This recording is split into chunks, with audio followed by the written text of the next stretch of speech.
Hi guys. Tonight we settle into the endless sweep of a frozen North American plain. You can almost feel the sting of the wind on your cheeks, sharp as a knife, while your boots crunch through drifts that seem to swallow your legs whole. Every breath you pull in is so cold it feels like glass shards dancing in your throat. And as you stand there, surrounded by this brutal expanse of white and grey, you can't help but wonder, how did anyone manage to sleep here without simply turning into a human icicle by dawn? Honestly, you probably wouldn't survive this night, not without some serious tricks up your sleeve.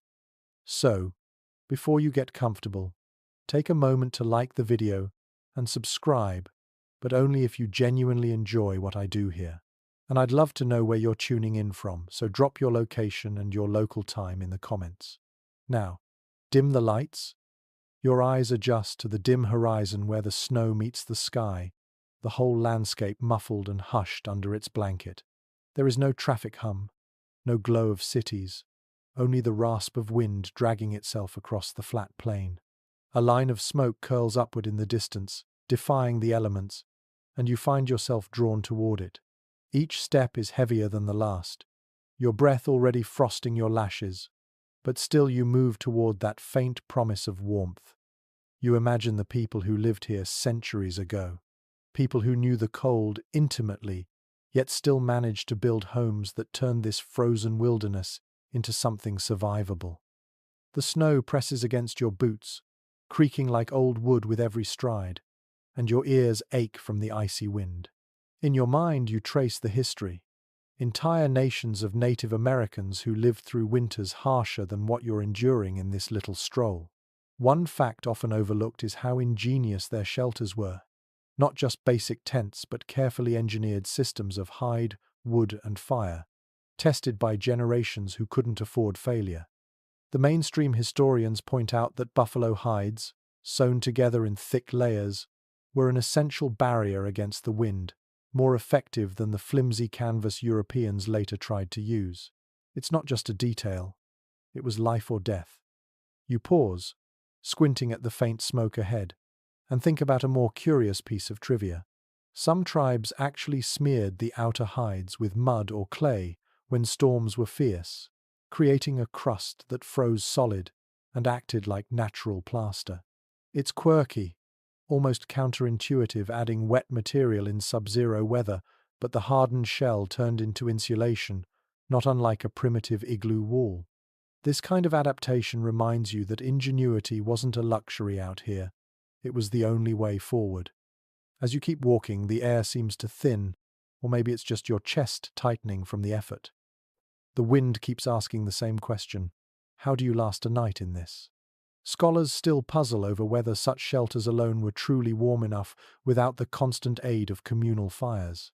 Some argue the tents were so drafty that people relied heavily on sheer numbers, while others insist the design itself, angled walls, tight seams, venting flaps, was surprisingly efficient. The truth may lie somewhere in between, an imperfect balance of architecture and shared endurance. You let your imagination slip further, picturing the way your own body would crave warmth now if you had to spend the night. You'd shiver until exhaustion set in, teeth clacking like a percussion line, and eventually your muscles would give out. That's the reality of exposure. Your body can't win against nature without clever tools. And it's here, in this vast openness, that you realize how extraordinary it was for native peoples to not just endure but to thrive, to raise children, to hold ceremonies, to laugh and dream, while the wind outside clawed at their shelters. The smoke trail looms larger now, clearer, thicker, a sign of life against all odds. You picture a circle of tents gathered, their pointed tops rising from the snow like stubborn reeds in a frozen lake. Each one a beacon of survival, each one filled with stories you can almost hear if you close your eyes. Imagine stepping closer, your frozen boots crunching softly, the muffled bark of a dog, the distant cry of a baby swaddled in fur. The outside world is merciless, but inside those hide walls, there is light, heat, and a cocoon of human resilience. For a moment, you just stand there, your own breath drifting out in clouds. and you think about how the first lesson of surviving the night is simply to move toward the fire. Always toward the fire. The tents ahead promise more answers, but for now, you hold on to the thought that clever hands, clever hearts, and an unbreakable will have turned this impossible plain into a place where people lay down at night, closed their eyes, and actually found rest. You step closer now, boots sinking into the drifted snow as the wind whistles around your ears. The trail of smoke thickens, and soon the outline of a small village appears, tepees clustered in a circle like guardians against the howling plain. Each structure stands defiant, tall, and purposeful, its hide covering drawn snug against wooden poles that pierce upward into the sky. You feel a sense of invitation, as if the circle itself says, "Come inside, traveller. You don't belong out there." Villages on the winter plains weren't scattered at random. They were often built in a circle, with openings carefully arranged so that the harsh prevailing winds couldn't blow straight through. Mainstream historians have pointed out that this circular planning wasn't just spiritual, it was practical. The design let families shelter each other, their tepees bracing the storm as one body rather than individual vulnerable shelters.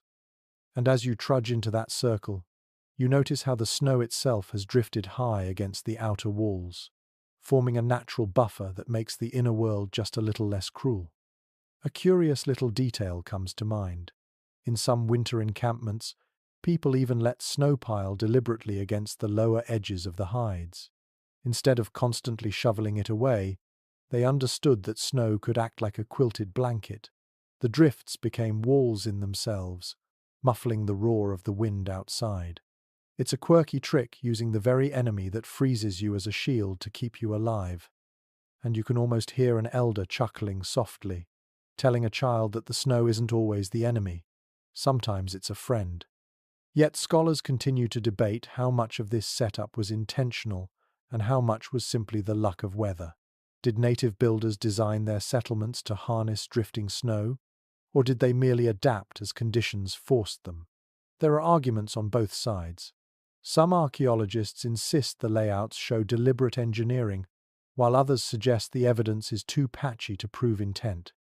You stand in the middle of the circle and feel that unresolved question like a whisper on the wind. Planning or improvisation? The scene around you grows clearer. Dogs skitter between tents, leaving tracks that lace across the snow. Children's laughter drifts on the cold air, muffled by the fur they wear.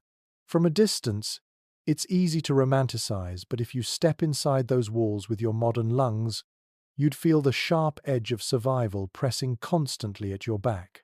No one here could afford to let their guard down entirely. The tents were close together not just for warmth, but for safety. At night, wolves might prowl, enemy raiders might test the camp, and the circle itself, enclosing the people like clasped hands, became both shield and symbol. You notice how each tepee has its entrance turned slightly away from the wind, never facing directly into the storm. You picture families ducking in, brushing off snow, stomping their moccasins before slipping inside. And you realize that even the smallest detail, direction, placement, order was part of the survival game. Nothing here was casual. Your imagination keeps filling in the gaps. You see women tightening the cords that lash the hides, checking for gaps where drafts might sneak through. Men carry wood, shoulders straining under frozen logs cut from far-off river groves. And all the while, smoke continues to rise, the lifeblood of the camp. Inside every lodge, a fire glows like a heartbeat. Together, those little fires create a constellation of warmth against the night. Step by step, you wander through the encampment. You hear low voices, smell roasted meat mingling with smoke, and feel the way the cold weakens as the walls close in around you. This circle is no accident. It is architecture, born of necessity, born of memory, passed down from countless winters before. You almost envy the certainty of these people, who knew exactly where to pitch a home when the world outside was trying to kill them. For a moment, you look up. The poles of each lodge pierce the sky like skeletal fingers, and snowflakes spiral down between them. You realize that here, in this circle, You're not just safe from the storm, you're also inside a story, one that stretches back centuries. You are walking among people who turn nothing but hides, wood, and willpower into survival.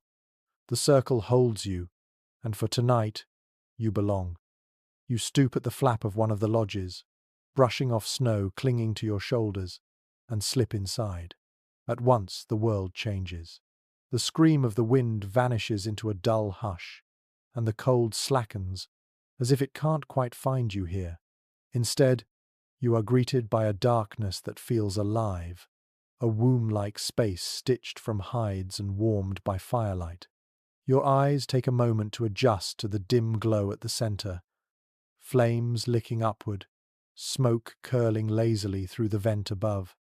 The air smells of wood smoke and tanned leather, faintly sharp with resin from the pine that burns. You feel it cling to your hair, to your clothes, the way all who lived here would carry that scent everywhere.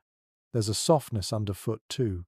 Rush mats or furs spread across the frozen ground keep you from touching bare earth. You let yourself sink down, feeling how the hides absorb sound, how the layers dull the roar of the outside world into something distant and almost manageable. Mainstream accounts describe this central fire as the heart of every lodge, a constant presence. It wasn't just about cooking, it was survival. The fire warmed, yes, but it also controlled moisture, drying hides and keeping bedding usable through long months of frost. Archaeologists have found layers of charred earth at old campsites, evidence of fires that burned continually for weeks or months. Without that central flame, the lodge would collapse into damp cold, unlivable. There's a more curious little observation that creeps into your mind. Early European visitors sometimes complained that the smoke inside these lodges made their eyes water so badly they could hardly breathe. And yet the families living here didn't seem bothered. Some scholars suspect they simply grew accustomed, their lungs toughened by years of breathing wood smoke. Others suggest clever placement of smoke holes, adjusted with each gust of wind, vented better than outsiders realized. Either way, you picture yourself squinting through a haze while the people around you laugh at your watery eyes. It's a quirky detail you suffer. They thrive. And still there's disagreement. Anthropologists continue to argue over just how effective these smoke holes were in regulating air. Were they marvels of design, carefully oriented to prevailing winds, or were they little more than constant nuisances, letting in drafts as much as they vented smoke? The evidence is frustratingly elusive. You tilt your head back, staring at the faint shaft of daylight where the smoke drifts upward, and feel the weight of that unanswered question pressing on your chest along with the haze. Yet even with the sting in your eyes, you can't deny the coziness of this space. Around you, families cluster close. Children curl up under blankets of fur, their soft breathing mingling with the crackle of the flames. You hear the shuffle of a woman adjusting hides at the entrance, tugging them tighter against a new gust outside. A man pokes the fire, sending sparks into the dim rafters, while the air warms enough for you to unclench your shoulders. The cold is still here, but softened, muted, kept at bay by a fragile balance of fire and fur. Your senses take over. The hiss of sap as a log burns, the rustle of skins overhead, the low murmur of voices exchanging words you can't quite catch. You realize that for the people who lived this life, the lodge wasn't just a shelter, it was a cocoon where the outside world couldn't reach. In the middle of endless blizzards, inside this dim circle of light, life felt possible. And maybe that's the secret, you think, as your gaze drifts into the fire. Survival here wasn't about defeating winter. It was about bending the season to your will, creating little worlds where you could close your eyes, breathe through the smoke, and actually sleep. You curl deeper into the furs, eyelids heavy, and realize this lodge, with its darkness, its warmth, and its eternal fire, makes the impossible feel almost comfortable. The longer you sit inside the lodge, the more your eyes adjust, and the glow of the flames sharpens the details around you. You notice the walls' thick layers of buffalo hides stitched tightly together and stretched over poles, heavy enough that the wind outside rattles but doesn't break through. The hides ripple faintly when a stronger gust presses against them, but mostly they stand firm, like the walls of a fortress built from flesh and fiber instead of stone. Mainstream historians often remind us that buffalo hides were the lifeblood of plains peoples. They were clothing, food, tools, and here they were insulation. Each winter, entire communities worked tirelessly to prepare new hides, scraping and softening them until they could be sewn into immense coverings. A single teepee might require as many as 14 buffalo skins, stitched with sinew so tight that the seams themselves acted like barriers to the cold. The result wasn't perfect, but it trapped warmth the way a down parka does today. You lean closer, fingertips brushing the inside of the wall. The hide feels stiff, cool at first, but you realize it is thick, far thicker than anything you're used to in modern tents. The texture is rough where it hasn't been smoothed, but solid. And you think of a quirky little tidbit recorded in old journals. In the deepest winters, some families doubled their coverings, draping extra hides over the outside like giant blankets. Visitors claimed the lodges looked bulky and lopsided, but those doubled walls created a thermal cocoon, even if it made the structures harder to move later. You imagine the lodges waddling across the plains like giant buffalo themselves when it was time to migrate. Still, scholars debate whether these buffalo hide coverings were as draft-proof as oral histories suggest. Some researchers argue that smoke-blackened hides stiffened and cracked, leaving gaps where icy air crept in. Others counter that skilled women constantly maintained them, replacing panels, patching holes, and tightening cords so the lodges stayed resilient. The question lingers: were these tents warm havens by design, or did they demand constant vigilance to keep the cold out? The fire flickers, and you watch how its light dances across the seams. The shadows emphasize just how carefully each piece is joined, an artistry as much as a necessity. You picture women sewing by lamplight, sinew thread pulled tight with practiced hands, children dozing beside them as the work continued late into the night. This wasn't decoration. It was survival stitched into every line. The soundscape inside deepens. The wind still drums faintly on the outside hides, a muffled percussion that never quite stops. But within the layered walls, the sound feels distant, like a storm you've locked out. You realize that every layer of hide isn't just a physical barrier, it's psychological armor. It lets families lie down at night with at least a little sense of safety. Without it, you'd spend the whole night flinching at every icy gust, never sleeping at all. You lean back, wrapped in furs, and trace the thought further. Imagine stepping outside into a snow-swept plain at midnight. The wind claws, the stars blaze cold above, and your body screams to retreat.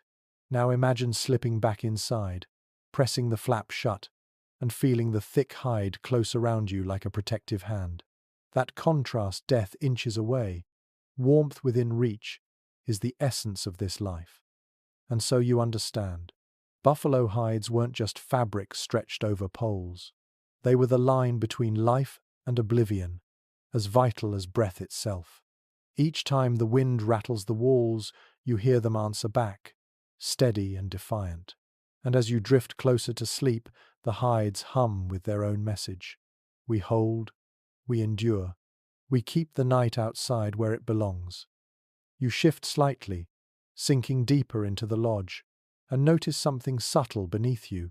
The bedding isn't flat on the earth, it rises a little, as if the floor itself has grown a soft mound.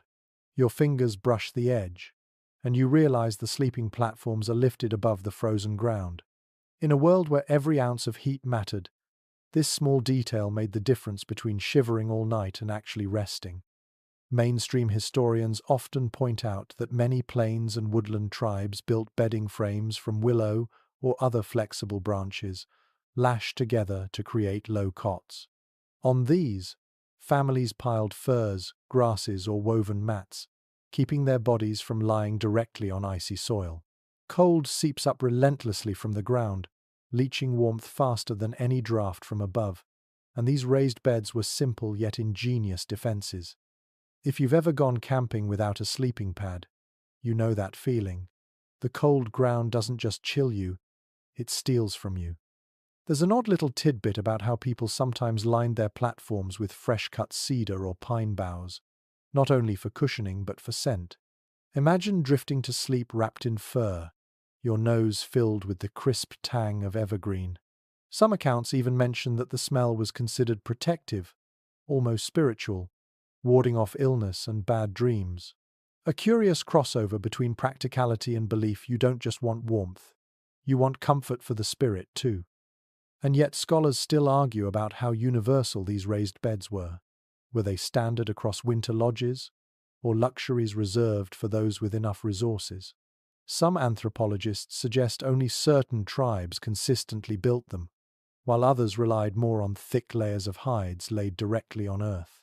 The truth is murky, and the archaeological traces, bits of wood, patches of matting, don't always survive the centuries. So you sit here, wondering if you're perched on a common bed of the time, or on something a little rarer. The feel of it is convincing, though. You shift your weight, and the woven frame flexes slightly, creaking like an old rocking chair. The firelight flickers across the platform, catching the outlines of furs layered thick. You can almost imagine a family curling up together here.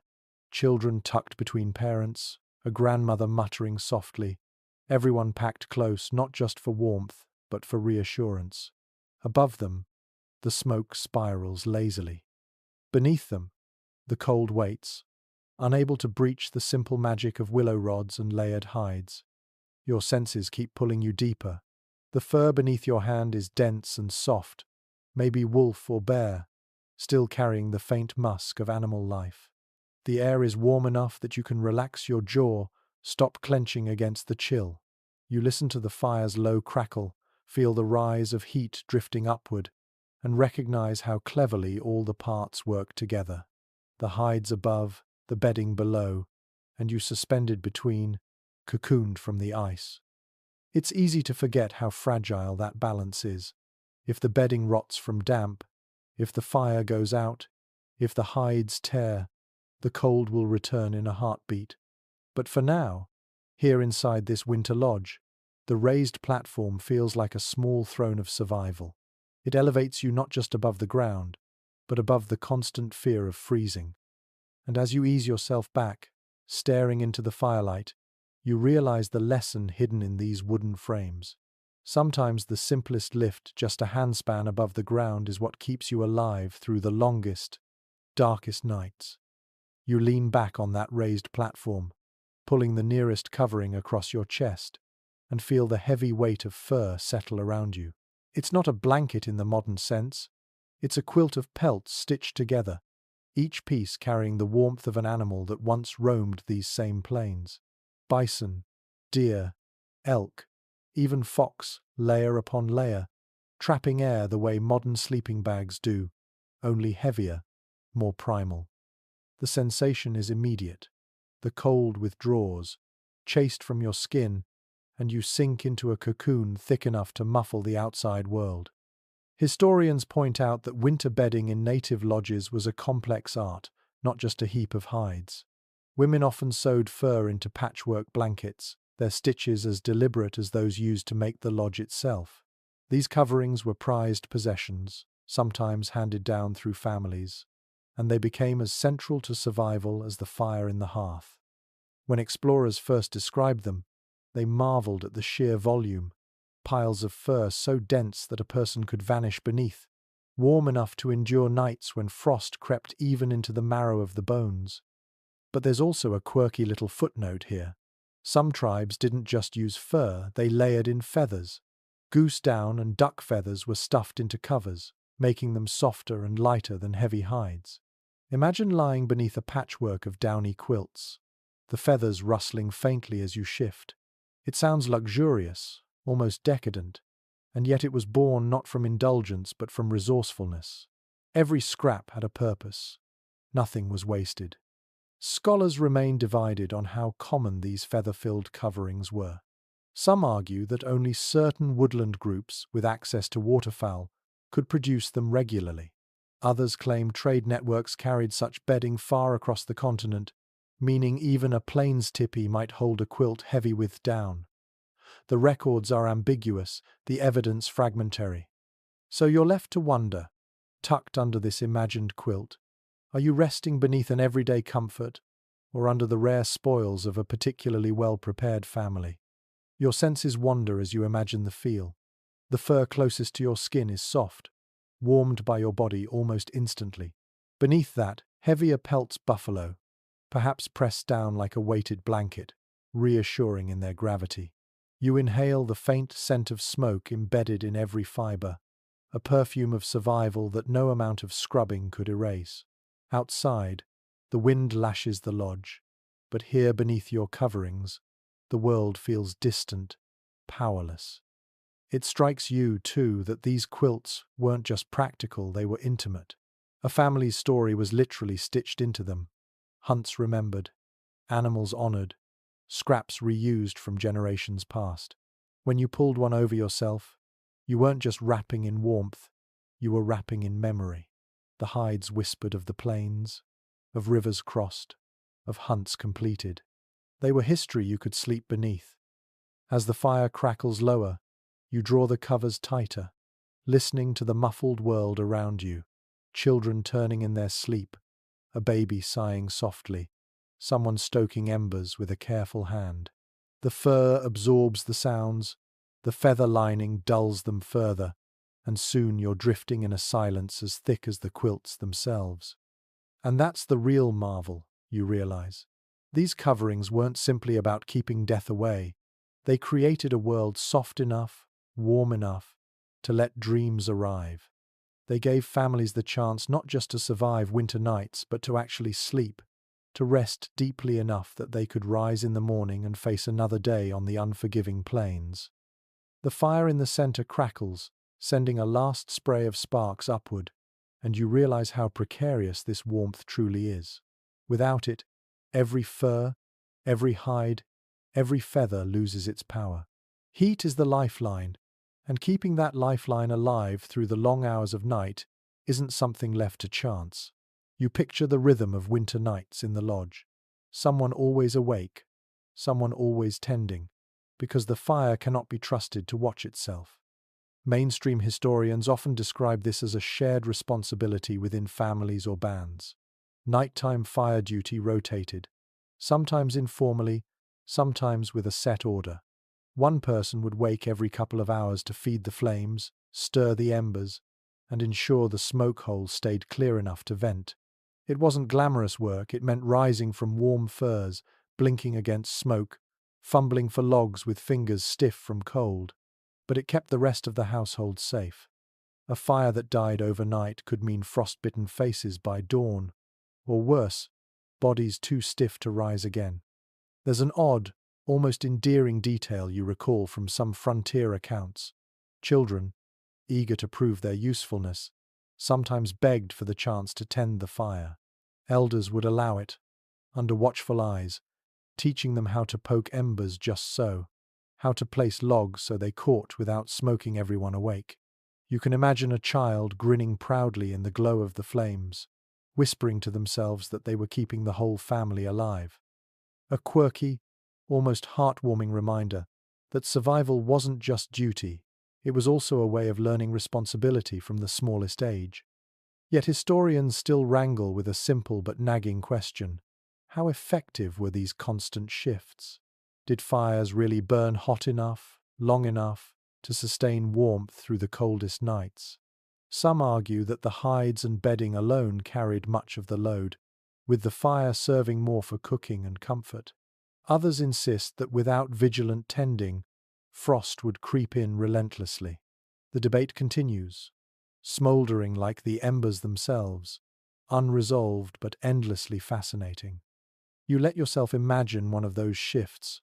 You stir in your bedding, your breath fogging in the dim air. Someone rises beside you, maybe a father, maybe an aunt, and pads quietly to the fire. The sound of logs shifting is soft but reassuring. Sparks flare, shadows leap across the lodge walls, and warmth pushes back against the chill seeping from the earth. You relax again, knowing someone else is watching. The watchfulness itself becomes part of the lullaby. The fire has its own personality here. It hisses when damp wood meets heat. It roars when a log catches properly. It sighs into embers when left too long alone. You can almost hear it complain when ignored, or purr when fed. And like every living thing, it needs caretakers. The rhythm of tending the poke, the shift, the small exhale of smoke becomes the background music of winter nights. You lie back under your furs and let the warmth creep into your bones. The flames, though modest, give the illusion of safety, and the knowledge that someone is always rising, always feeding the fire, lets you drift towards sleep without the weight of worry. Out here, on a plane that could kill you with a single lapse, that trust is worth more than any quilt or covering.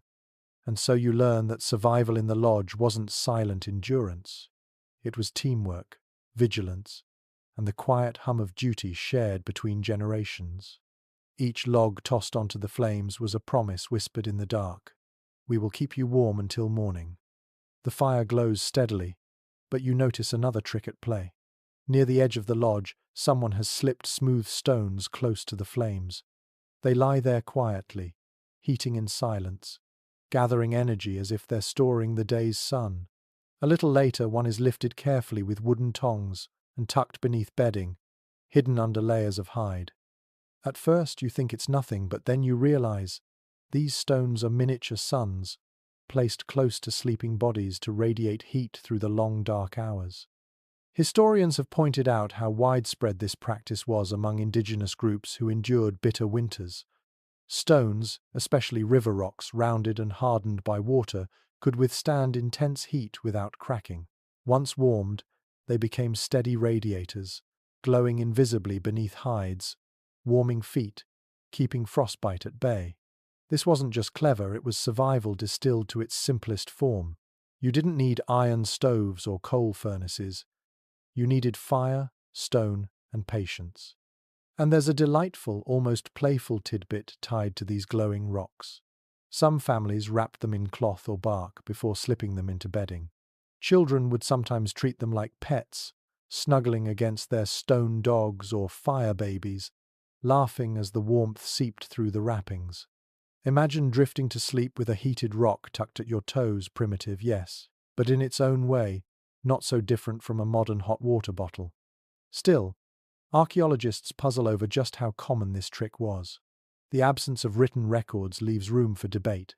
Did every winter lodge rely on heated stones, or was it a practice only when fuel was abundant enough to spare? Some scholars argue that wood scarcity might have limited it, while others believe the sheer necessity of warmth made it a near-universal tactic. The arguments swirl like smoke, never quite settling. You watch in your imagination as the rocks are placed, one at the base of a bed, another near a child's cradle, another under a grandmother's mat. The warmth spreads slowly but surely, seeping into fur, softening stiff joints, easing muscles clenched against the cold. The glow is invisible, yet its presence is undeniable, a comfort that lingers long after the flames burn low. The sensory detail is vivid, the faint crackle as a hot stone touches damp fabric, the soft hiss of steam rising, the earthy smell released when stone meets heat. You can almost feel the contrast. Icy air on your face, steady warmth at your feet.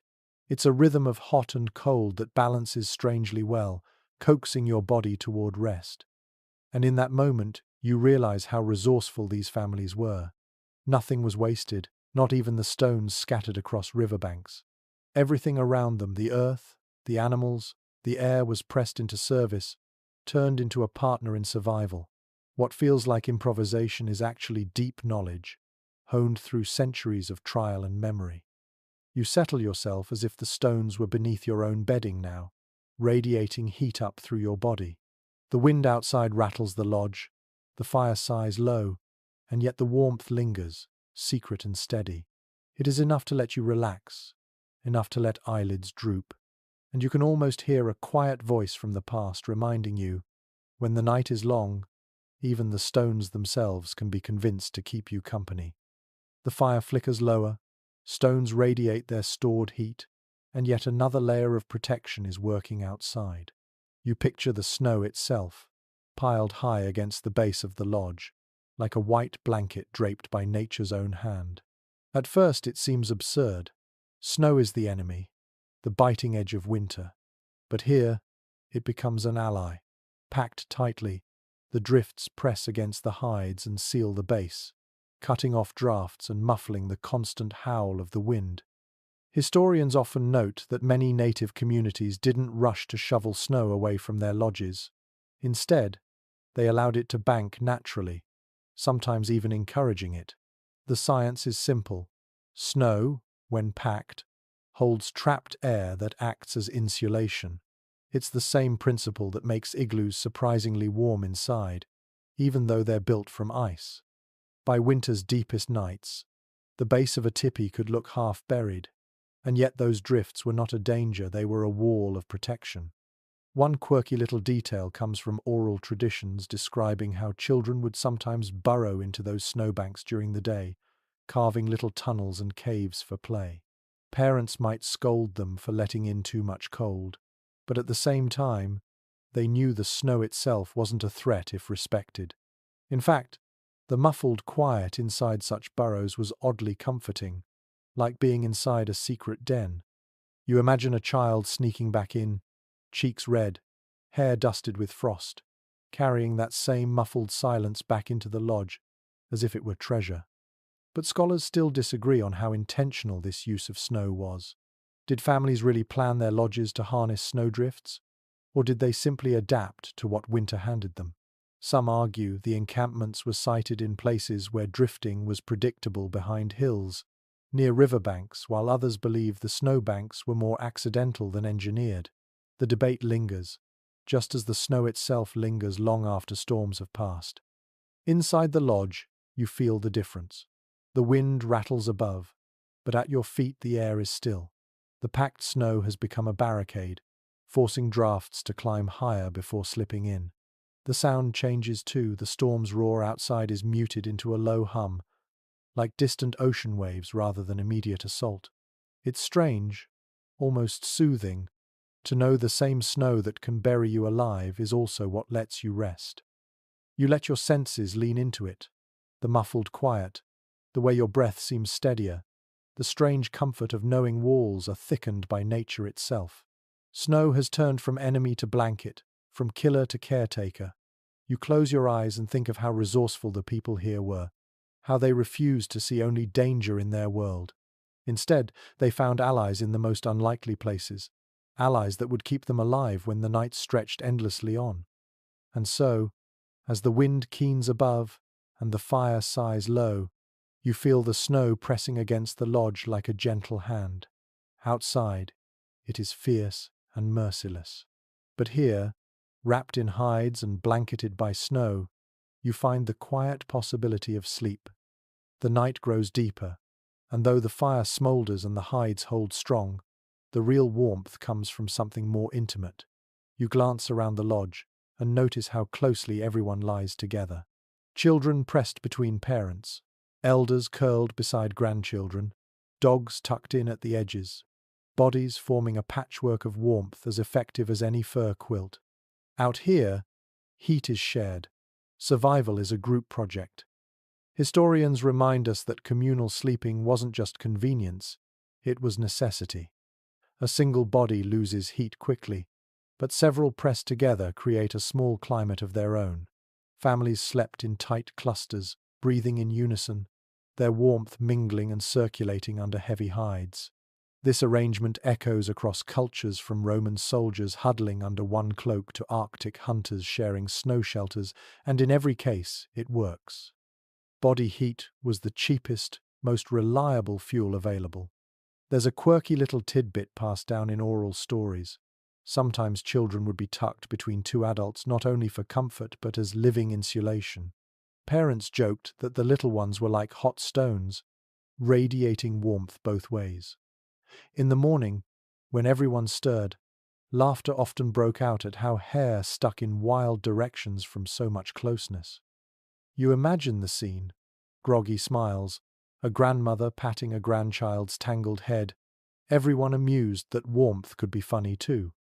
And yet scholars still argue over how widespread this practice was in winter lodges. Some accounts describe entire extended families, 3 generations deep, all pressed into one lodge. Others suggest that larger bands split into smaller households for privacy, even if it meant less shared warmth. The evidence isn't neat, leaving room for speculation. Was communal huddling universal or situational? Did cultural norms or weather severity decide who slept with whom? You lean into the image of such a night. The soundscape is intimate, soft breathing, occasional snores, a child's whimper hushed by a gentle hand. The warmth is palpable, not just physical but emotional, the sense that you are never truly alone in the dark. The fire may falter, the hides may flap, but human bodies together create a sanctuary no storm can fully breach. Your own senses fill in the gaps. You feel the press of fur against your cheek, the slow rhythm of someone's chest rising beside you, the faint smell of skin warmed by smoke and animal fat. It isn't glamorous, but it is deeply human, the way survival often is. In this closeness, trust is unspoken, everybody depends on everybody else, and nobody pretends otherwise. And as you lie there, eyes heavy, you realize that the warmth you feel isn't just heat, it's kinship, it's memory, it's the reminder that survival isn't solitary. It's shared breath, shared space, shared nights. Out here, in the endless snow, the warmth of a body beside you is the difference between freezing and waking to another day. The fire burns steady, the quilts of fur hold tight, and yet your attention drifts to the smallest figures in the lodge, babies. In a world this cold, where even adults risk frostbite in minutes, how did tiny bodies survive the night? You watch as a young mother lifts her infant from her side, the child swaddled tightly in layers of fur and moss, nestled into a cradle board that is more than just a carrier. It is a tiny fortress against the cold. Mainstream historians emphasize that cradle boards were essential tools of survival. A baby bound in one was not left bare to the winter air. Beneath the wrappings, absorbent moss lined the frame, working like a natural diaper while adding insulation. Furs wrapped around the whole structure, sometimes lashed with hide thongs so no draft could sneak in. It was practical, yes, but also ingenious. That small, rigid board kept the infant warm, dry, and protected, even on nights when the cold rattled the very bones of the lodge. And then there's a quirky tidbit that surfaces from some frontier accounts. In particularly, cold nights, parents sometimes tucked heated stones carefully wrapped near the foot of the cradle board. Others say they placed the entire cradle board close to the mother's side, sliding it beneath the same coverings so her warmth radiated into the infant's cocoon. Imagine the odd sight of a rigid, fur-wrapped bundle pressed right up against its mother, both breathing in sync, 2 lives tied together by the simplest of arrangements. But scholars continue to argue over whether infants were always kept in cradle boards through the night or if, in winter, swaddling alone was more common. Some anthropologists argue that cradle boards limited flexibility, making it harder to keep a baby warm with shared body heat. Others counter that the careful layering and moss lining were precisely what made them safe in such climates. The archaeological record naturally leaves no infant bedding behind, and so the debate lingers unresolved. You imagine the sensory details of such a scene.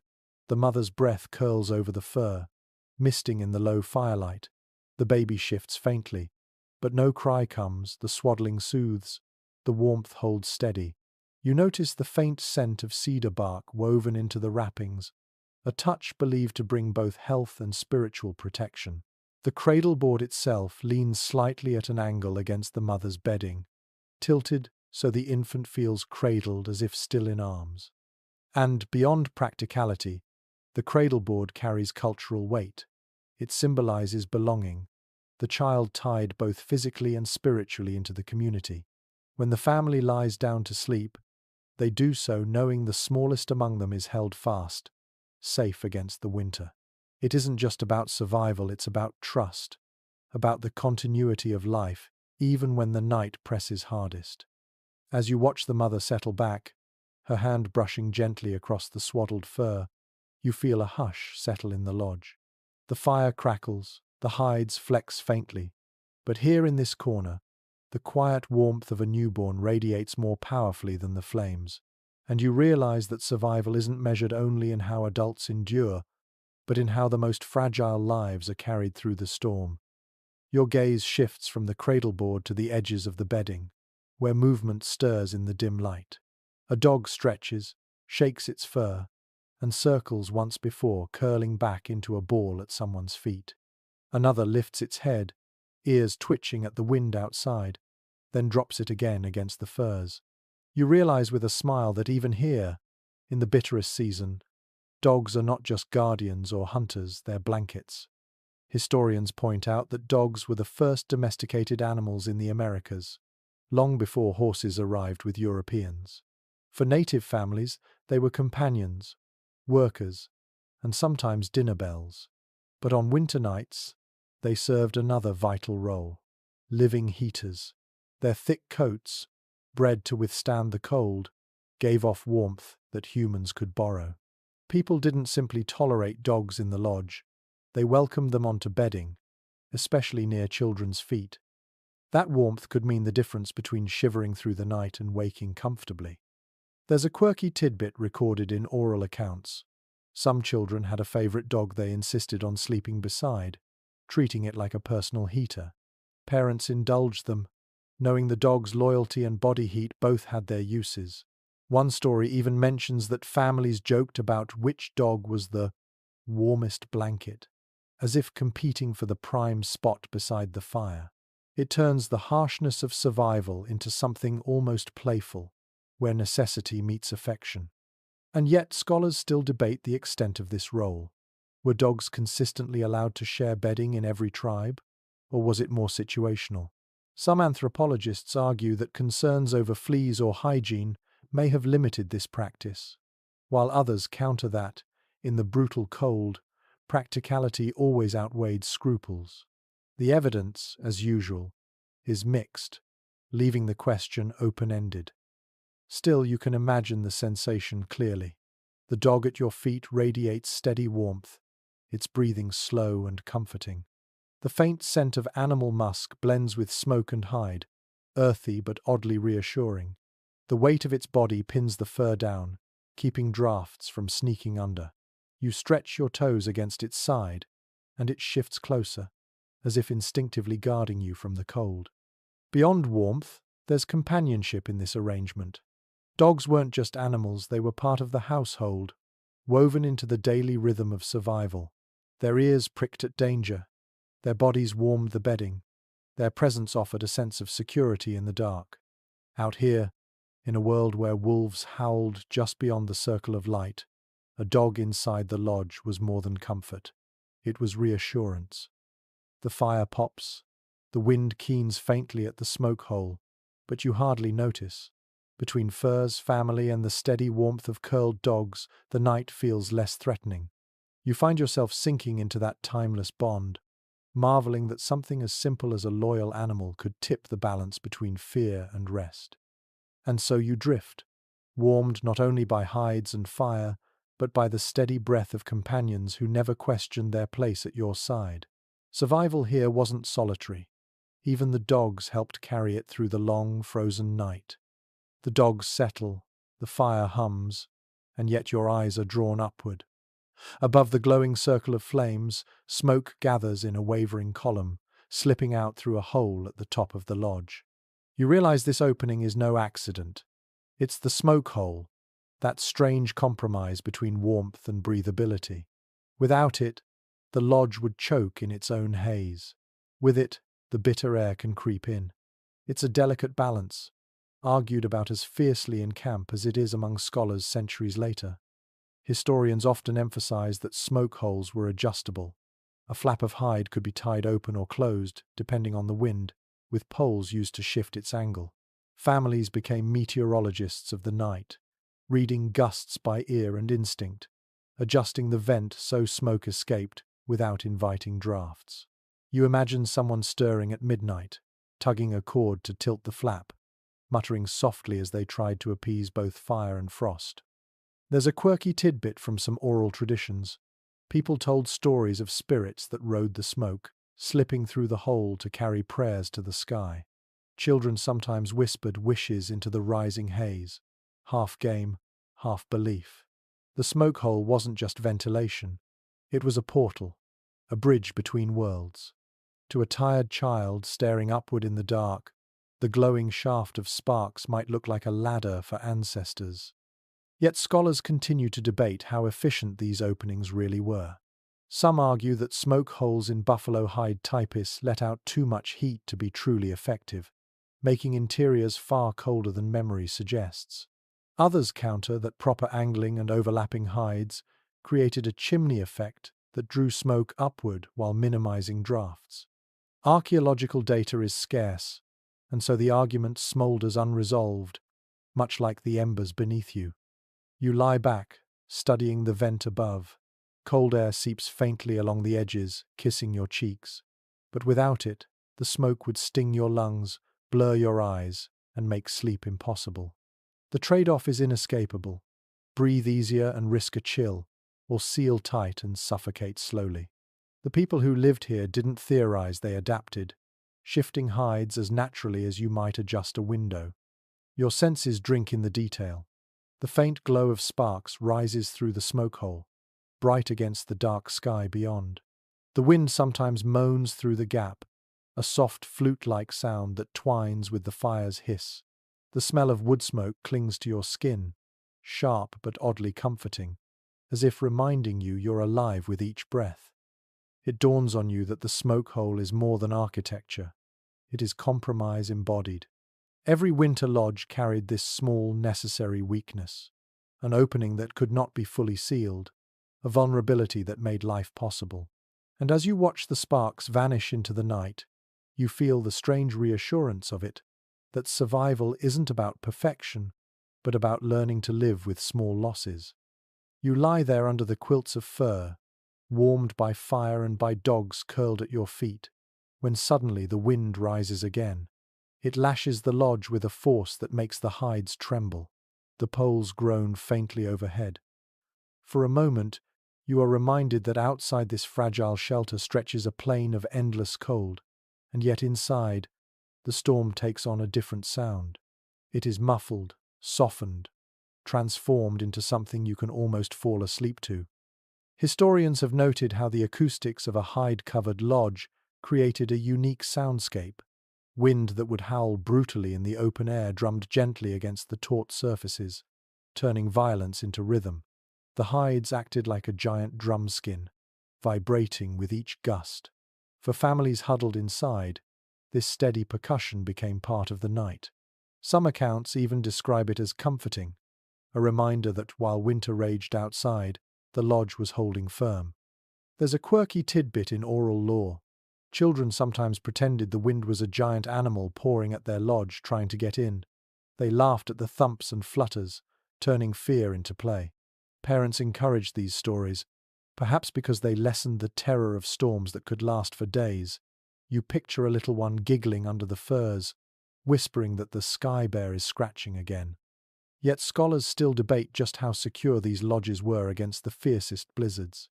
Some argue that no matter how tightly hides were lashed, snow and wind inevitably found their way in, chilling the interior.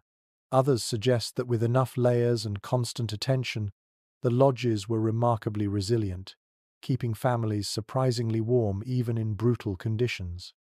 The archaeological record leaves only post holes and charred fire pits, so the arguments remain unresolved, like the sigh of wind through poles. The sensory experience is unmistakable. The wind outside roars, but here it becomes a muted heartbeat against the walls. The fire cracks in counterpoint, offering its own rhythm. Together, they form a lullaby of survival, the storm and the hearth singing in duet. You feel the vibration of each gust through the floor, a low thrum that travels up your spine, not frightening but grounding. It's the music of winter life, unavoidable yet strangely reassuring. You breathe deeply, filling your lungs with smoke-tinged air, and realize how the sound changes your perception of the storm. Outside, you would hear chaos. Inside, you hear persistence. The lodge doesn't silence the storm, it reshapes it into something survivable, even soothing. And as your eyes flutter heavy, you find yourself grateful for the steady drumming, a reminder that the world beyond may rage, but within these hides you are cradled in rhythm. The wind fades to a steady murmur, and with it your other senses heighten. You inhale, and the night delivers its own perfume. Wood smoke thick and sweet, leather warm from firelight, dried meat hanging in strips that give off a faintly savory tang. These are the smells of winter survival, stitched into the fabric of the lodge. You can almost taste them on your tongue, layered like the hides overhead. Historians often remind us that smoke wasn't merely a nuisance, it was preservation. Meats, fish, even berries were hung in the rafters where the fire's smoke curled. The constant exposure dried them, warded off rot and flavored them too. The lodge itself became both home and smokehouse. And the smell? It clung to everything: clothes, hair, bedding, even skin. For people inside, it was the smell of comfort, of safety, of food waiting when storms made hunting impossible.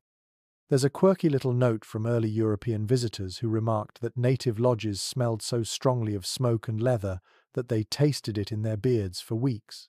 Imagine stepping outside after a night here, carrying that scent wherever you went. For the villagers themselves, it was hardly noticed, just part of existence, as natural as the air itself. But scholars still wrangle over how healthy this smoky world was. Did constant inhalation of wood smoke damage lungs over generations? Or did people adapt? Some argue high mortality from respiratory illness hints at the cost, while others suggest resilience was greater than we assume. Without medical records, it remains an open-ended question, lingering in the haze above the embers. You close your eyes and let the scent fill you more deeply. Smoke curls into your hair, rich and resinous. The hides around you give off an earthy musk, softened by age and use. From the corner, a faint sweetness drifts, perhaps dried berries hung in a pouch, their sugars caramelized by heat. The air is thick, layered, textured, every breath carrying the story of the lodge. For the families living here, those smells weren't just background, they were reassurance. If the lodge smelled of smoke, the fire was alive. If it smelled of meat, there was food to share. If the hides gave off their musk, the walls were intact, holding strong against the storm. Even your sense of smell became part of survival, part of the nightly inventory that told you, without words, that you were safe. And so you settled deeper under your furs, eyelids heavy, lungs filling with the rich perfume of wood and hide. Outside, the storm is scentless, blank, merciless. Inside, the world is saturated, comforting, alive. It is not perfume in the modern sense, it is the smell of endurance, of life that refuses to yield. The smells linger thick in the air, but soon another layer of the night's survival emerges. Sound not from storm or fire, but from human voices. As the lodge quiets, you hear an elder begin to speak. The words are low, deliberate, the cadence rising and falling like the crackle of embers. Around you, children lean closer, eyes half-lidded but ears wide open. Stories fill the darkness as surely as warmth fills the firs. Historians emphasize that storytelling was central to winter life. Long nights, when work was done and storms kept families indoors, became seasons of oral history. Myths, genealogies, hunting tales, trickster stories all passed from voice to ear, ensuring that nothing important was lost.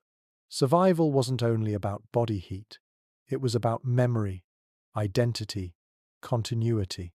Without these tales, the cold nights would swallow more than just warmth, they would swallow meaning. And here's a quirky little tidbit you might not expect. Some tribes believed children would sleep more peacefully if the last words they heard at night were stories of heroes or animals. Mischievous creatures like coyote or raven made perfect bedtime company. Imagine drifting off while someone describes raven stealing light from the sky, or coyote tricking stronger animals with his cleverness. Laughter mixed with yawns, and dreams picked up where the story trailed off. Yet scholars still discuss how much of these tales were strictly for children, And how much were community lessons disguised as entertainment? Were winter stories merely to pass the time, or were they structured teaching moments? Some argue they were mnemonic devices to preserve complex histories. Others claim they were deliberately moralistic. The line between entertainment and education blurs, as it often does in oral traditions. You listen more closely. The elder's voice hums steady, the firelight flickering across lined features, hands gesturing slowly. Each pause hangs heavy in the air, filled with expectation. A child giggles at a familiar part of the story, and an adult shushes gently, though a smile tugs at the corner of their lips. The rhythm is hypnotic. The hush of voices, the occasional bark of a dog outside, the snap of resin in the fire. Your senses absorb it all. The cadence of the story seeps into your breathing, slowing your chest. The warmth of the bedding fuses with the warmth of words. You realize how powerful this ritual was. Stories softened the mind, making the cold less sharp, the night less threatening. By the time silence returned, people weren't lying awake listening to the storm, they were already wandering the dream worlds the elder had opened for them. And so you let yourself drift, hearing a tale that is both ancient and immediate, a tale that turns the darkness itself into company. In this lodge, winter nights aren't empty. They're full of voices, memory, and the gentle magic of words that lull you into dreams. The elder's story fades, leaving behind a hush as soft as the furs wrapped around you. Yet the lodge is never entirely silent. From a corner comes the slow, steady thump of a drum. Not loud, not ceremonial, but gentle like a heartbeat extended into the night. Someone taps it idly, the rhythm slow enough to merge with breathing. Around you, bodies adjust, exhale, and begin to follow that sound into sleep. Historians note that rhythm played a role not just in ceremonies but in everyday life. A drum's pulse, or even the repeated sound of someone humming, could help calm a restless night. The Plains peoples understood that humans sink unconsciously to rhythm. By aligning breath and heart to steady beats, you could coax yourself and your children towards sleep. In winter lodges, where storms rattled the hides and fear might otherwise keep eyes open, rhythm created peace. And then there's a quirky little detail. Some accounts tell of women rocking cradleboards against the floor in time with their own heartbeat. The babies would quiet, lulled by the combined thump of wood and flesh. Travelers sometimes mistook this for formal music, when in truth it was as practical as a lullaby. Imagine that sound, the soft double thud of a mother's chest, and the cradleboard against the earth, perfectly matched. A primitive, yet profoundly human metronome. Still, scholars debate whether such night drumming was widespread practice or just occasional. Was it a routine, a nightly ritual in many lodges, or was it reserved for restless evenings when storms howled too fiercely for easy sleep? Some ethnographers argue that continuous rhythm was central, others suggest its romanticized memory. The truth likely shifts like the drumbeat itself, sometimes steady, sometimes absent. Your senses lean into it. You feel the vibration more than you hear it. Low, resonant, traveling through fur, hide, and bone. It mingles with the crack of the fire and the faint moans of wind at the smoke hole. Your chest begins to match it, breath deepening, shoulders loosening. The entire lodge breathes as one, a small community synced to a beat as old as time. You let your imagination stretch outward. Perhaps in another lodge nearby, another drum hums, another family drifts into rhythm. Across the camp, scattered circles of fire and hide, 100 small heartbeats join in an invisible chorus. The storm rages outside, but inside, the night belongs to rhythm, to steady sound that softens the edges of fear. And as your eyelids sag, you realize this was part of survival too, not just heat and hides, but sound. A heartbeat carried into wood, a reminder that life continues, steady and strong, even in the depths of winter. In that thrum, you find comfort, and in that comfort, you find sleep. The drumbeat fades, replaced once more by the quiet shifting of bodies beneath furs. The fire hums low, the dogs sigh, and yet within the stillness of the lodge there remains an invisible structure, an arrangement that shapes where each person sleeps. You look around and notice it isn't random. Men lie closer to the walls, where drafts may creep in and where a watchful ear can catch any sound beyond. Women and children cluster in the heart, pressed close to the warmth, cocooned in the safest place. It is a pattern repeated across winters, written into survival itself. Historians often describe how gender roles extended even into sleep. Among many plains tribes, men took the outer positions in the lodge, not because they were warmer, but because they were colder. They absorbed the edge of the drafts, their bodies forming the first line of protection against the outside world. Women, who nurtured the children and tended the fires, stayed toward the center where the heat collected. In this way, the very layout of rest mirrored the layout of life, each role complementary, each sacrifice part of the whole. And there's a quirky little tidbit whispered in old accounts. Sometimes men teased one another about who snored loudest, claiming it helped scare away evil spirits or even prowling animals outside the lodge. Imagine a family chuckling as a warrior's thunderous snoring rattled the hides, half amusement, half reassurance. In a world where wolves howled beyond the firelight, maybe a good snore really did sound like protection. Yet anthropologists still discuss how rigid these patterns were. Did all families strictly follow this placement, or did comfort often win out? Some evidence suggests the arrangement was flexible. Elders might be given the warmest place, or a mother with a newborn might sleep nearer the fire regardless of gender expectations. Others argue the arrangement held strong, a nightly rehearsal of communal duty. The truth, as usual, may lie in the shifting lines of memory and circumstance. You take in the sensory detail of such a scene. To your left, a man shifts, his outline silhouetted against the faint draft creeping under the hide. His breath mists in the chill, but he does not stir fully awake. He has learned to endure that edge of cold. At your center, a woman draws a fur tighter around two small children, her hand gently pressing their backs as if to remind them they are safe.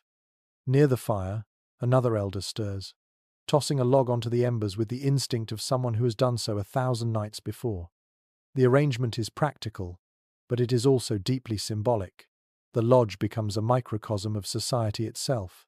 Men outward-facing, ready for danger. Women inward, guarding the future. Children at the very core, the flame around which everything else is arranged.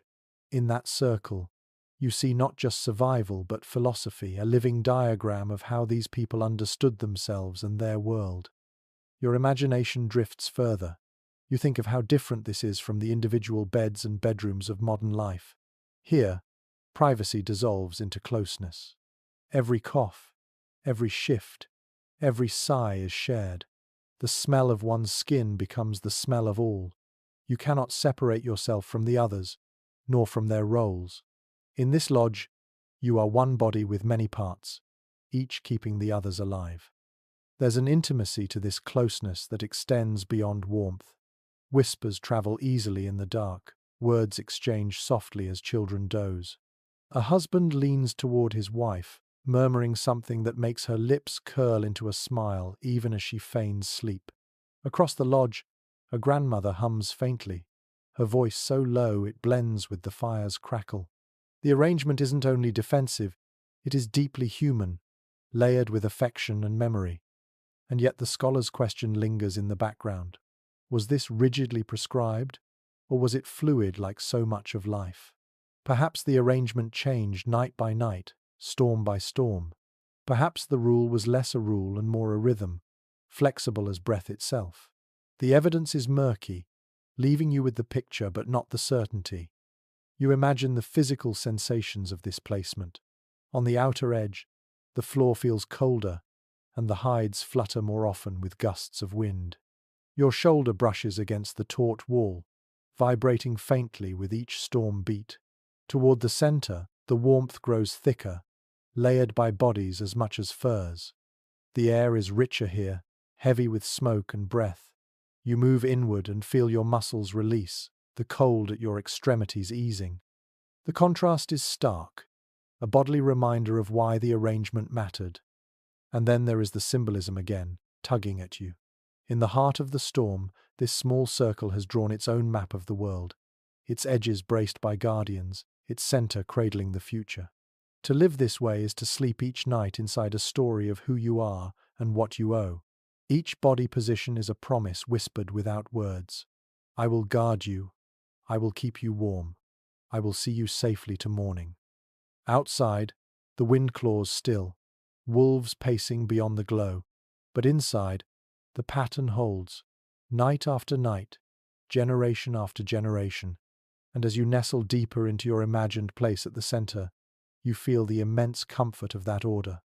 It is not a prison, not a restriction. It is a map of care, drawn by necessity, lit by fire, remembered in warmth. The drumbeat may have faded, but the rhythm persists in the breathing of the men at the edges, in the sighs of women cradling children, in the steady rise and fall of warmth across the lodge.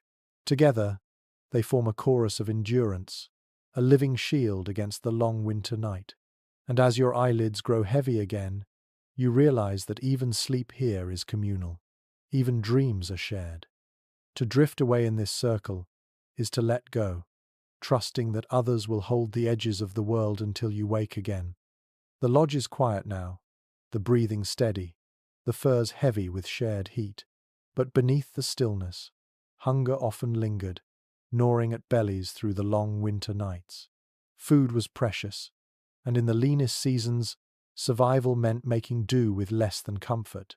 You shift slightly under the coverings, your imagination sliding into that reality, trying to fall asleep while your stomach twists and grumbles, the emptiness as sharp as the wind outside. Historians remind us that winter was the cruelest season for native families, especially on the plains. Summer hunts and autumn harvests filled caches with dried meat, berries, corn, and squash, but deep snows often cut off hunting grounds and depleted stores.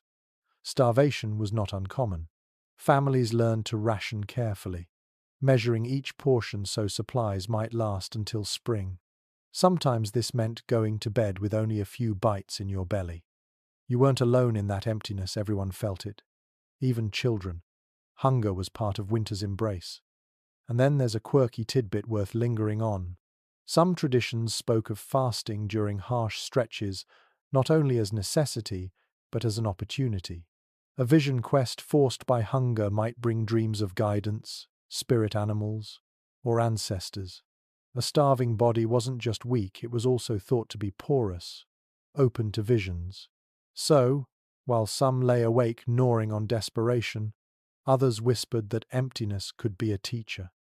Imagine lying in the lodge, stomach hollow, drifting into dreams vivid enough to feel like journeys, as though hunger itself pulled you into another world. Yet scholars continue to wrestle with the question of how widespread such ritualized fasting was in the dead of winter. Was it truly embraced? Or was it rationalization in times of scarcity? Did families encourage children to see hunger as sacred? Or was it simply endured with gritted teeth? The ethnographic evidence splits.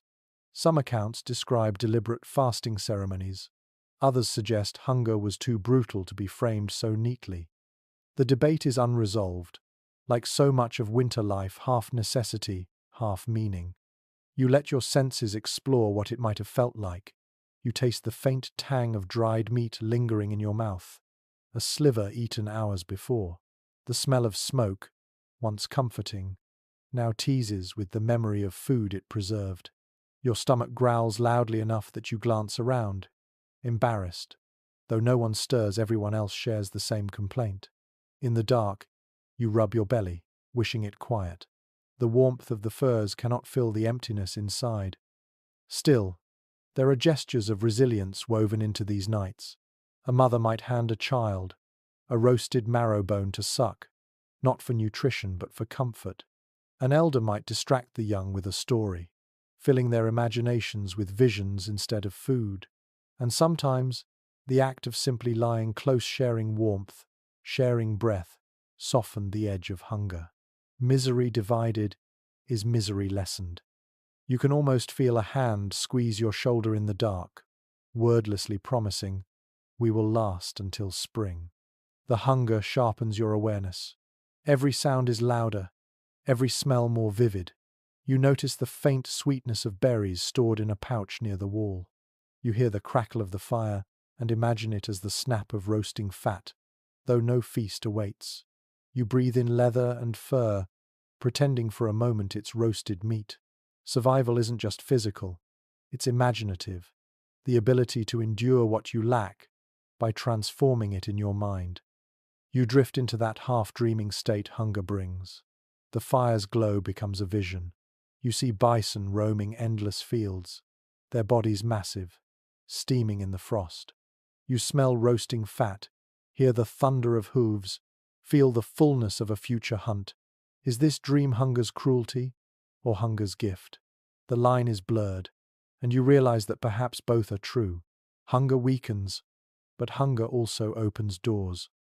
Yet dawn always arrives, whether bellies are full or empty.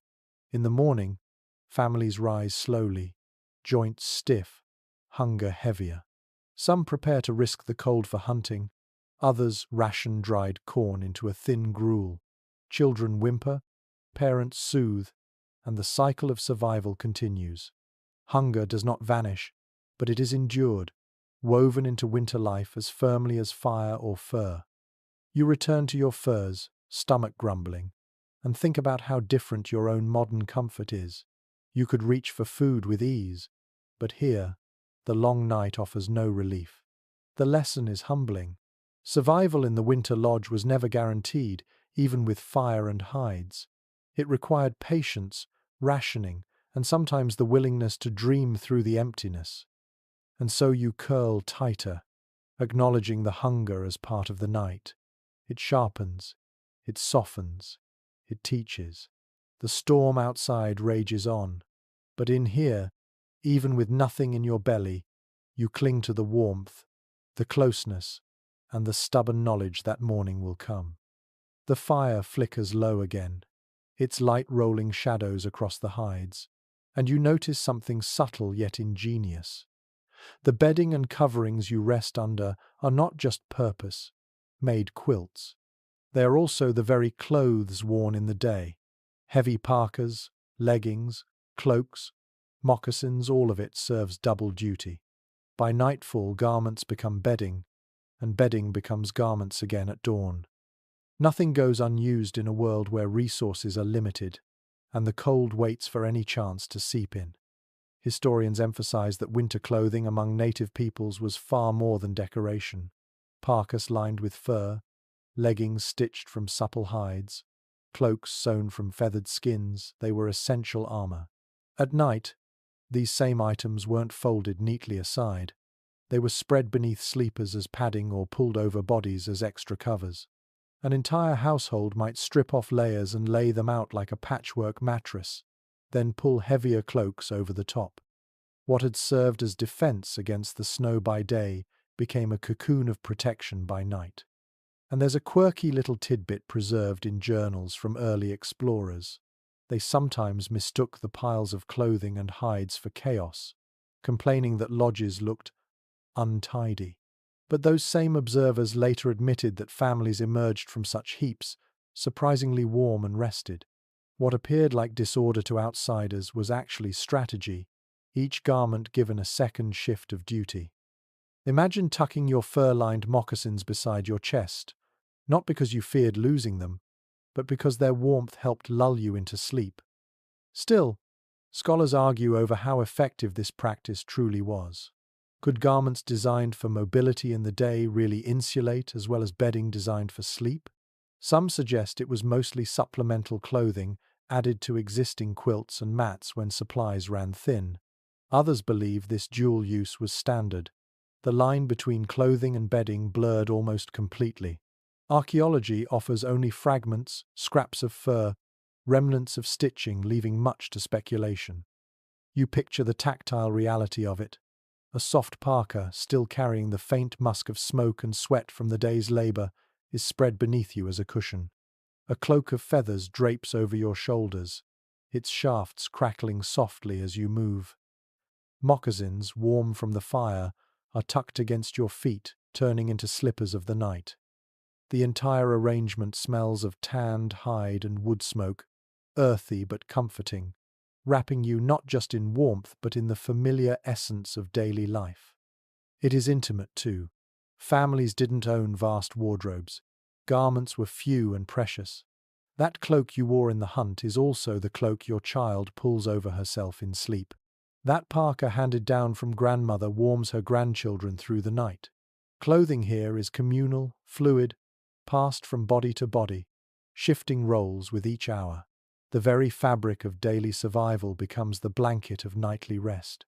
There's also something symbolic at work. Clothing carried status, identity, and sometimes spiritual meaning decorated with quills, beads, or painted patterns. To sleep beneath it was not only practical but also protective in a cultural sense. The designs themselves, seen in the glow of the fire, may have offered reassurance. Painted animals watching over, sacred colors reminding of strength. In this way, bedding became more than insulation. It became a shield of memory and meaning. The sensory details fold deeper into you. You feel the rough seam of a parka pressing into your cheek, the softness of fur brushing your neck. Your breath warms the feathers of a cloak, causing them to rustle faintly, as if alive. Each garment carries echoes of the day's effort, the hunt, the gathering, the chores, and yet here they transform, shifting from labor to comfort. You imagine too the practical gestures. At night, clothing might be carefully arranged so that dampness from snow could dry by the fire's warmth. In the morning, garments would be pulled back on, already warmed, ready for another day of braving the storm. Nothing was wasted, nothing idle. Every object in the lodge carried two lives, one for daylight, one for the night. And it strikes you, as you drift further into this imagined warmth, that survival wasn't only about inventing new things, it was also about bending what you already had to multiple purposes. A parka is not just a parka, it is also a mattress, a quilt, a comfort for a child. A cloak is not just clothing, it is also a shield for dreams. The ingenuity here lies in refusing to separate life into compartments. Day and night blur, garment and bedding blend, practicality and intimacy intertwine. Outside, the storm claws still, but inside you are wrapped in layers that carry both memory and meaning. You feel the garments heavy on your chest, smell the smoke woven into their fibers, and realize how clever this system truly was. No object lies idle. Everything works together. And so, as your eyelids sag again, you learn a lesson whispered by centuries of survival. Sometimes the things that protect you by day must follow you into night, guarding not just your body but your dreams. The night stretches on, and though the lodge feels like a cocoon, not everyone sleeps deeply until dawn. Someone always rises, not only to feed the fire but to step outside. The flap stirs, cold air rushes in, and you hear soft footsteps crunch into snow.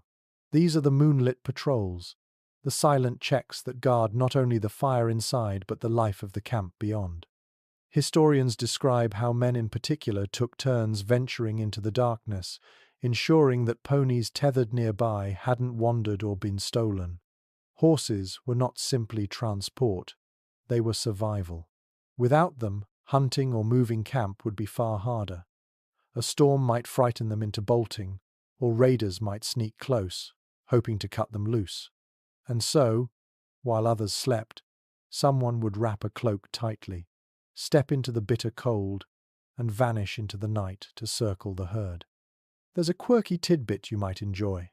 Some accounts say these patrols weren't always solemn. Young men, restless under the furs, would sometimes welcome the excuse to escape the smoky lodge. Out under the stars, they might sing softly to themselves, talk to the ponies as if to children, or even joke later that the horses were warmer company than the snoring uncle left behind. You can almost hear a muffled chuckle as a young man leans against a shaggy pony, the beast's breath steaming in the frozen air. Yet scholars still debate how systematic these patrols were. Were they scheduled with military precision, or more informal, handled by whoever stirred at the right moment? Some anthropologists argue that vigilance had to be strict, especially in areas where raids were common. Others suggest that in smaller, safer camps, patrols may have been casual, an elder taking a walk, a hunter restless before dawn. The evidence is too fragmentary to say with certainty, leaving you to picture both possibilities: strict watches in some places, quiet wanderings in others. You step outside in your imagination, following the patrol. The cold bites immediately, sharper after the lodge's warmth. Your breath plumes white into the night, and every sound is magnified: the creak of snow underfoot, the soft whicker of horses, the distant crack of ice shifting on a river. Above, the moon hangs like a lantern, bathing the plain in silver. The snow glitters, as if sprinkled with shards of glass. It is beautiful, yes, but also dangerous in its emptiness. You walk among the ponies.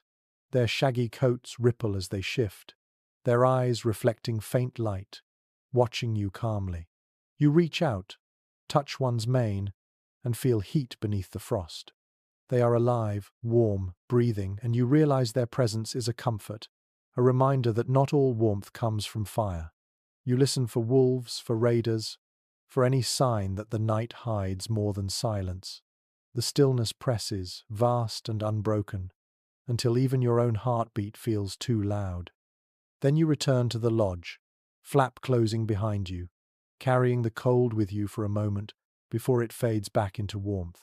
The others stir faintly, but no one wakes fully. Your body aches from the brief exposure, but you know the patrol mattered. You know the camp breathes easier because you stepped outside. The sensory contrasts linger. The lodge is smoky, muffled, dense with humanity. The night is clear, sharp, filled with starlight and the crunch of frozen ground.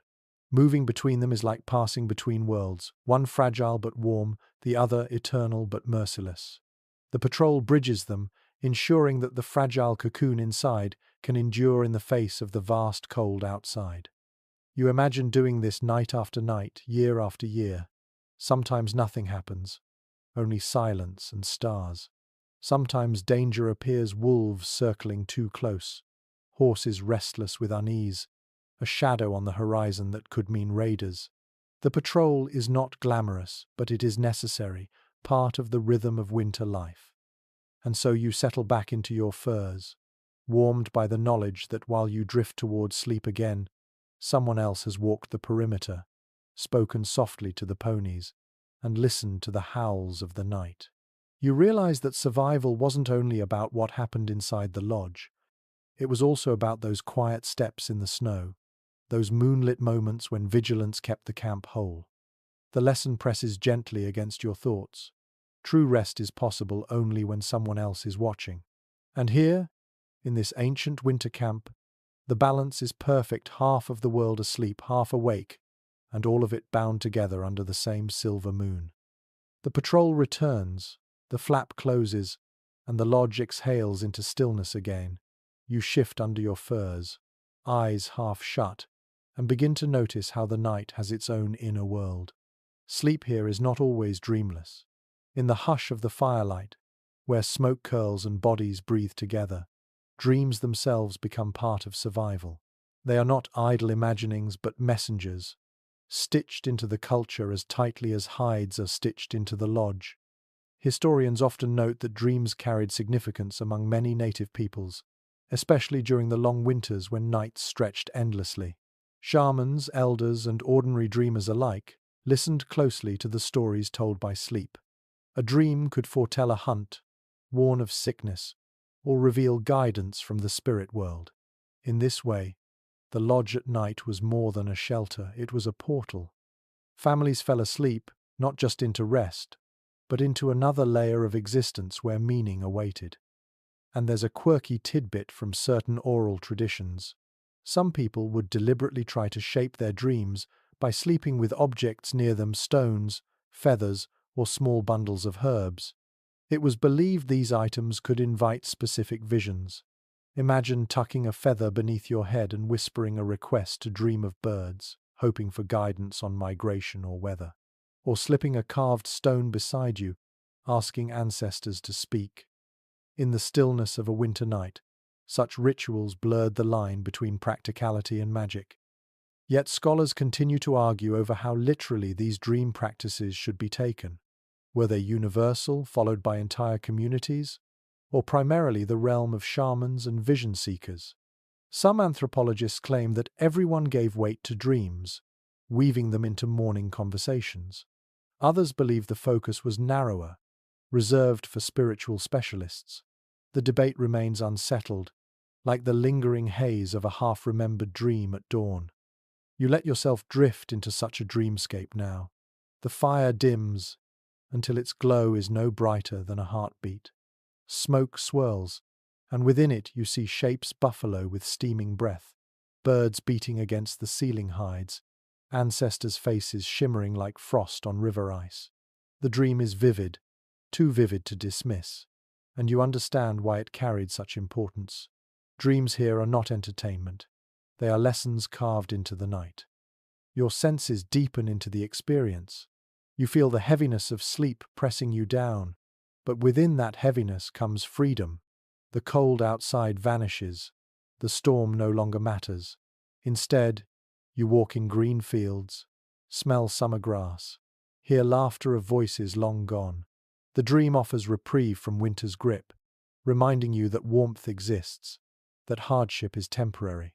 Perhaps this is why dreams were treasured. They gave not only prophecy, but hope. Others stir in their sleep. A child whimpers faintly, turning under the covers. A man mutters words you cannot catch, his brow furrowing, his dream tugging at him. In the morning, such murmurs might be shared around the fire, interpreted by elders or shamans. Did the dream mean danger? Did it promise abundance? The very act of sharing kept the dream alive, weaving it into the fabric of community life. There is intimacy in this as well. Imagine lying beside family members, hearing their sighs and whispers as they dream.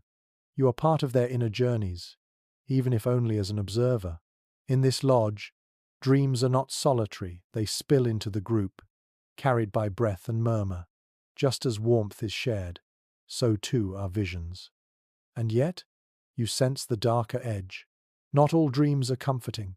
Nightmares, too, come in the cold, sharpened by hunger and fear. Wolves appear in shadowy forms. Storms crush lodges in terrifying visions. For some, these nightmares were warnings. For others, they were spirits testing the mind. Even fear had to be honored, listened to, carried into the daylight for meaning. The fire pops, waking you briefly from your reverie. You blink at the glowing embers, then close your eyes again. The lodge hums with breath, the hides creak with wind, and you surrender once more to the dream world. You understand now that in this culture, survival wasn't just about enduring the physical night. It was also about listening to the unseen voices that came when your eyes closed. And so, in the depth of winter, you find that sleep itself becomes a bridge. On one side lies the harsh world of frost and hunger. On the other lies a realm where ancestors speak, animals guide, and visions soothe. Both are necessary. Both shape the rhythm of life. Wrapped in hides, warmed by family, you drift not just into slumber but into stories that echo beyond the night. The dreams fade with the slow crawl of night, and when your eyes open again, it is to the faintest light creeping through the smoke hole. Dawn doesn't rush here, it seeps in, thin and grey, softening the shadows inside the lodge. Your breath fogs in the cool air, and when you touch the hide walls, you find them stiff with frost. The night's heat, though carefully guarded, could not keep every corner warm. Thin crystals of ice sparkle where condensation gathered and froze, glittering like fragile jewels in the first light of morning. Historians often describe this phenomenon. Frost forming on the inner walls of winter lodges, the result of human breath, rising warmth, and bitter cold colliding. Families would wake to see their shelters gleaming faintly, as if a hidden hand had painted them with silver. It wasn't simply decoration, though it was a reminder of how close the cold always lurked, pressing in, ready to reclaim the night if vigilance lapsed. And there's a quirky little tidbit that some oral traditions recall. Children often drew shapes in that morning frost, just as modern children doodle on fogged windows. Little finger trails zigzagging across the hides, circles, animals, even handprints. It turned the harsh evidence of winter into a moment of play, laughter rising in the smoky dawn. Imagine a grandmother scolding lightly while hiding a smile, saying the lodge wasn't a canvas but secretly enjoying the way children left their art on the very walls that kept them alive. Yet scholars still debate how severe these frosts really were. Were lodges warm enough that only a thin rim of ice formed, or were interiors so cold that frost coated every surface by dawn? Accounts vary wildly. Some explorers wrote of lodges surprisingly cozy, while others described them as nearly as cold as the outdoors once the fire burned down. Archaeology offers little clarity, leaving the question suspended like the crystals themselves, glimmering and fragile. You imagine the sensory experience of waking in such a place. Your breath makes little clouds with every exhale. The furs around you are warm, but your nose and cheeks tingle with cold. When you shift, frost falls in tiny flakes, dusting your bedding like powdered snow. The fire's embers glow faintly, sending up threads of smoke that catch in the early light. You reach to stir them, your fingers stiff, and the crackle of kindling is the first true sound of morning. The lodge comes alive slowly. A baby fusses, and its mother lifts it from the cradle board, her breath visible in the dimness. Someone coughs into the smoky air, a deep rasp after a night of inhaling wood fumes. A man groans, rolling from the outer edge where drafts chilled him most. Each body carries the mark of the night smoke in the lungs, frost in the hair, stiffness in the joints, and yet they rise, alive, another night survived. Your senses soak in the transformation. The crackling fire spreads warmth unevenly at first, the air still frigid in the shadows, but soon the lodge feels more alive. The smell of smoke thickens again, layered with the faint scent of fat sizzling as someone warms a scrap of meat. Children laugh at the frost patterns, tracing them with eager fingers. Dogs shake themselves, sending up puffs of frozen fur. Slowly, the cocoon shifts from sleep to motion, readying for another day. There's symbolism here too. The frost, though inconvenient, is proof of resilience.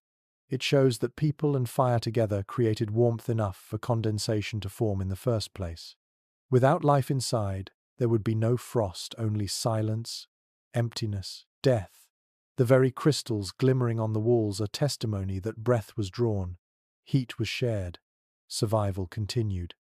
And so you sit, rubbing the frost between your fingers, feeling it melt instantly, and reflect on the fragility of life in these winters. Every night was a contest between warmth and cold, and each morning's frost was evidence that the battle had been fought and won. Even if victory was temporary, it was still victory. Outside, the snow stretches endlessly, the wind calmer now, the horizon pale with dawn. Inside, the lodge carries its own dawn embers stirring, children giggling, frost turning to droplets as fire grows. And you realize that the true miracle wasn't just surviving the night, but waking to see another morning glinting off walls of ice that hadn't defeated you. The frost melts slowly as the fire revives, but even before breakfast begins, you notice something important about this space. No one is ever far from their tools. Within the dim light of the lodge, objects are arranged with quiet intention. Knives rest in sheaths beside bedding. A bow leans against a wall, arrows tucked neatly in a quiver within arm's reach. A sewing kit of bone needles and sinew thread lies near a grandmother's furs. It dawns on you that here, even sleep is never truly unarmed. Historians often point out that native winter lodges doubled as arsenals and workshops. Weapons weren't stored in some distant cache. They lived beside their owners. If danger came in the night, whether wolves, raiders, or sudden fire, everything needed to respond was already close at hand. Likewise, the endless mending of clothes and hides didn't pause for storms. Women might sew by the glow of embers late into the night, keeping children warm under the same covers where tools clicked and threads pulled. The lodge was bedroom, kitchen, and workshop all at once. And here's a quirky little tidbit that makes you smile. Some travelers recorded that children sometimes played with miniature bows or carved dolls at bedtime, their toys often smaller versions of the tools their parents used. A boy might fall asleep hugging a tiny bow carved just for him, while a girl clutched a little pouch of beads, practicing the skills she would one day master. Even in slumber, the rhythm of daily work seeped into the dreams of the young. Yet scholars still debate just how heavily armed lodges really were. Were full war bundles and lances kept inside at all times, or only smaller everyday tools? Some ethnographers suggest the largest weapons were stored communally, while others argue families never let such essentials out of reach. Archaeology leaves us little beyond stone points and bone awls, and the written accounts vary depending on who observed. The truth may have shifted with circumstance, times of peace, allowing looser storage, times of threat tightening every precaution. You look more closely in your imagination. The glint of a blade catches the firelight, its edge honed by careful hands. A spear lies beside a father's bedding, close enough to grasp in half sleep. Across the lodge, a woman's pouch of needles rests open, bits of sinew thread gleaming faintly. These objects are not luxuries, they are lifelines, treated with reverence and practicality. Each family sleeps with survival at their fingertips. Your senses drink in the details. The smell of sharpened stone mingles with smoke, faint but distinct. The feel of polished wood, smooth from use, rests beneath your hand. A soft clink of beads comes as someone shifts, their pouch rattling quietly. Every sound, every touch, every smell reminds you that this is not an idle resting place but a working one, a hub where survival hums even in darkness. There is intimacy in this arrangement too. Imagine lying down beside your bow every night, hand brushing its curve as you drift towards sleep. Imagine a woman mending a tear in a parka while her child snores beside her, each stitch binding warmth and care together. Tools here are not cold instruments. They are woven into family life, into nightly routine, into the very rhythm of dreams. And there is symbolism as well. To keep a blade by your side at night is to accept that danger is never far, but it is also to affirm readiness. To hold a needle in your pouch as you sleep is to affirm continuity, that tomorrow you will wake, mend, and carry on. The presence of tools beside bedding is both pragmatic and philosophical, a statement that life persists not just in warmth but in action. You picture how this would feel at dawn. Rising slowly, you would already have what you needed within reach: a knife to cut wood, a needle to patch hides, a bow for the day's hunt. No frantic searching, no wasted motion, everything woven into the same small space that cradled you through the night. It is efficiency born not of minimalism but of necessity. And as you settle again under the furs, you realize that even in rest, survival never loosens its grip. The tools at your side are silent companions, waiting with you, dreaming with you, ready to leap into use when dawn demands.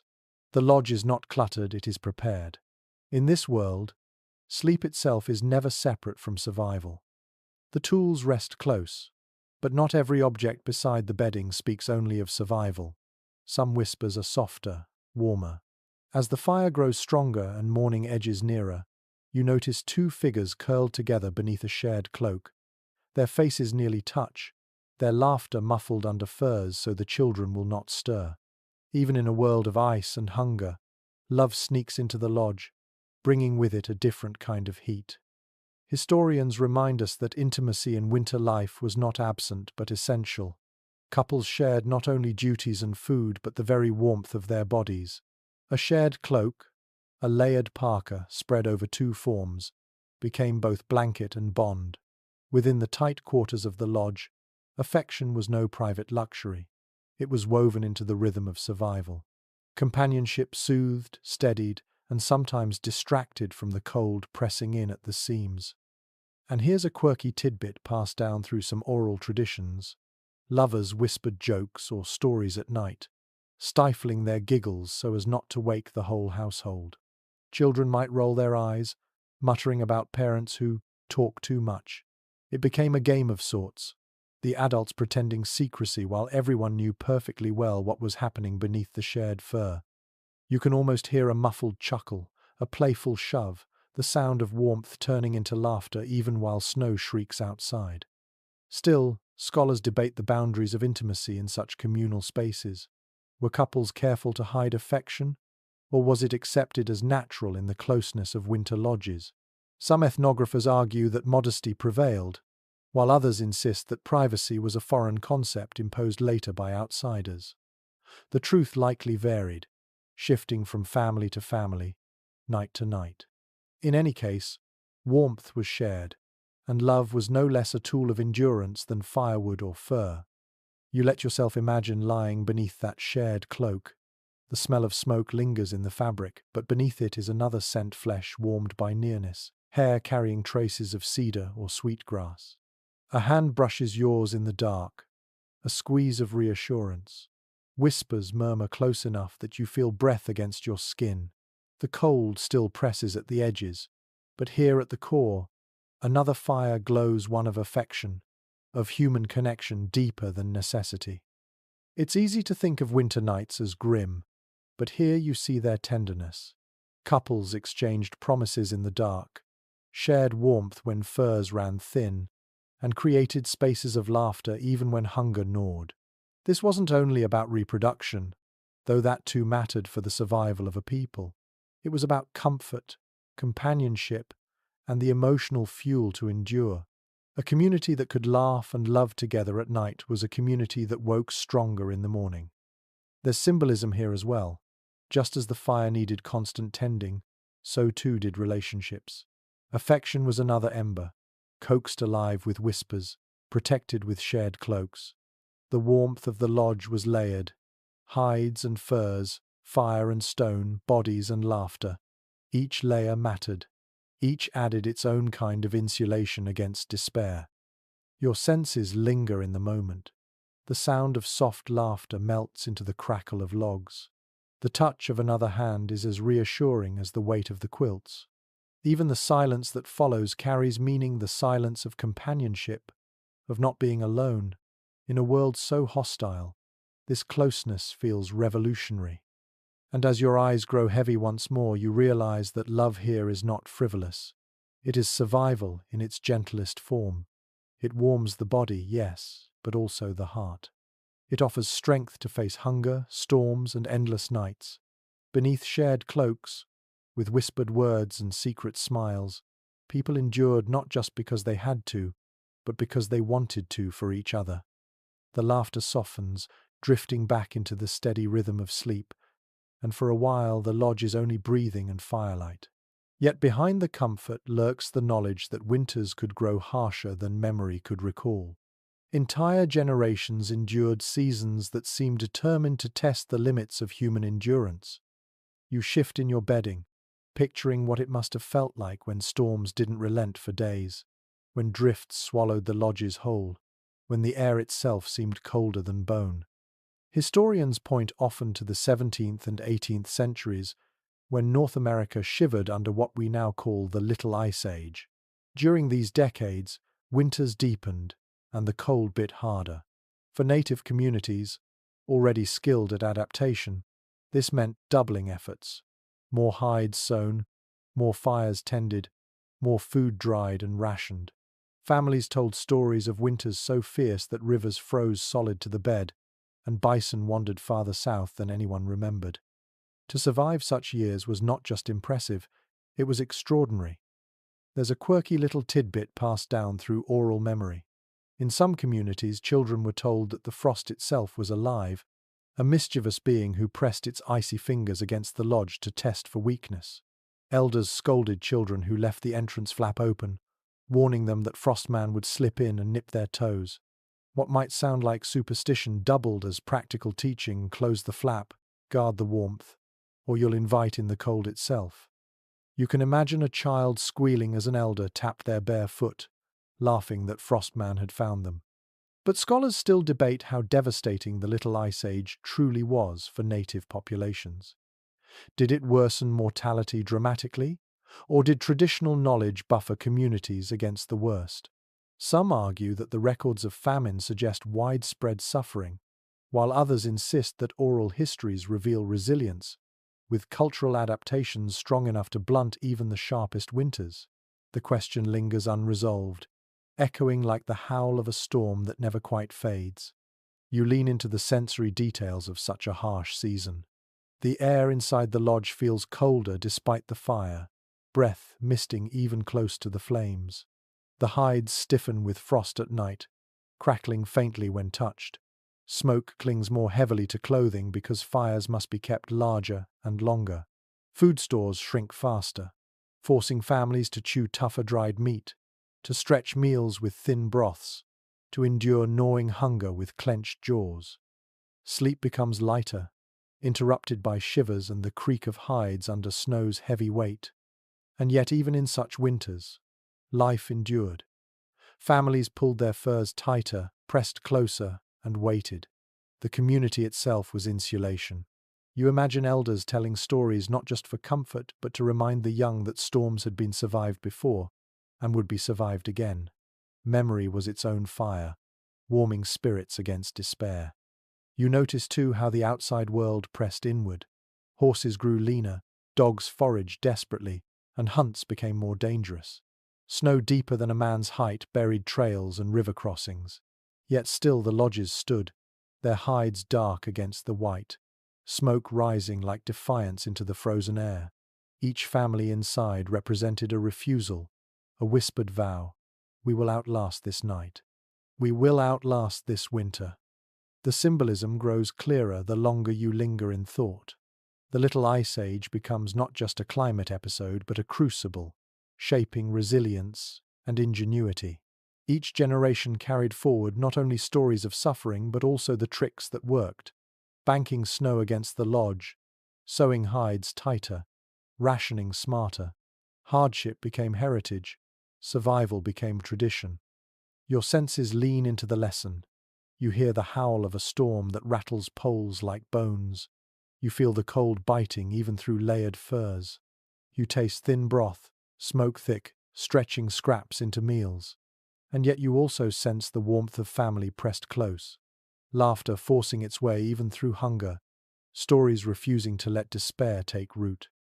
And as you settle back, eyelids heavy again, you realize that the miracle is not merely that people survived the worst winter's history threw at them. The miracle is that they survived with memory, humor, affection, and identity intact. The lodge became not just a shield against cold, but a vessel carrying culture through the frost. In this way, each frozen season was not the end, but another layer of resilience added to the story. And you feel that story curl around you like another quilt, whispering that no matter how bitter the storm, warmth can always be found if hearts hold close enough together. The memory of harsher winters lingers, but as the fire burns steady, your mind drifts to another thought. Not every winter shelter looked the same. The tepee of the plains, sharp and conical, is only one face of survival. Move eastward into the forests, and you would find wigwams, domed shelters woven from saplings and bark. Shift farther north, and snow lodges or semi-subterranean homes come into view. Each design met the cold in its own way, and each told a different story about how native peoples adapted to winter's relentless grip.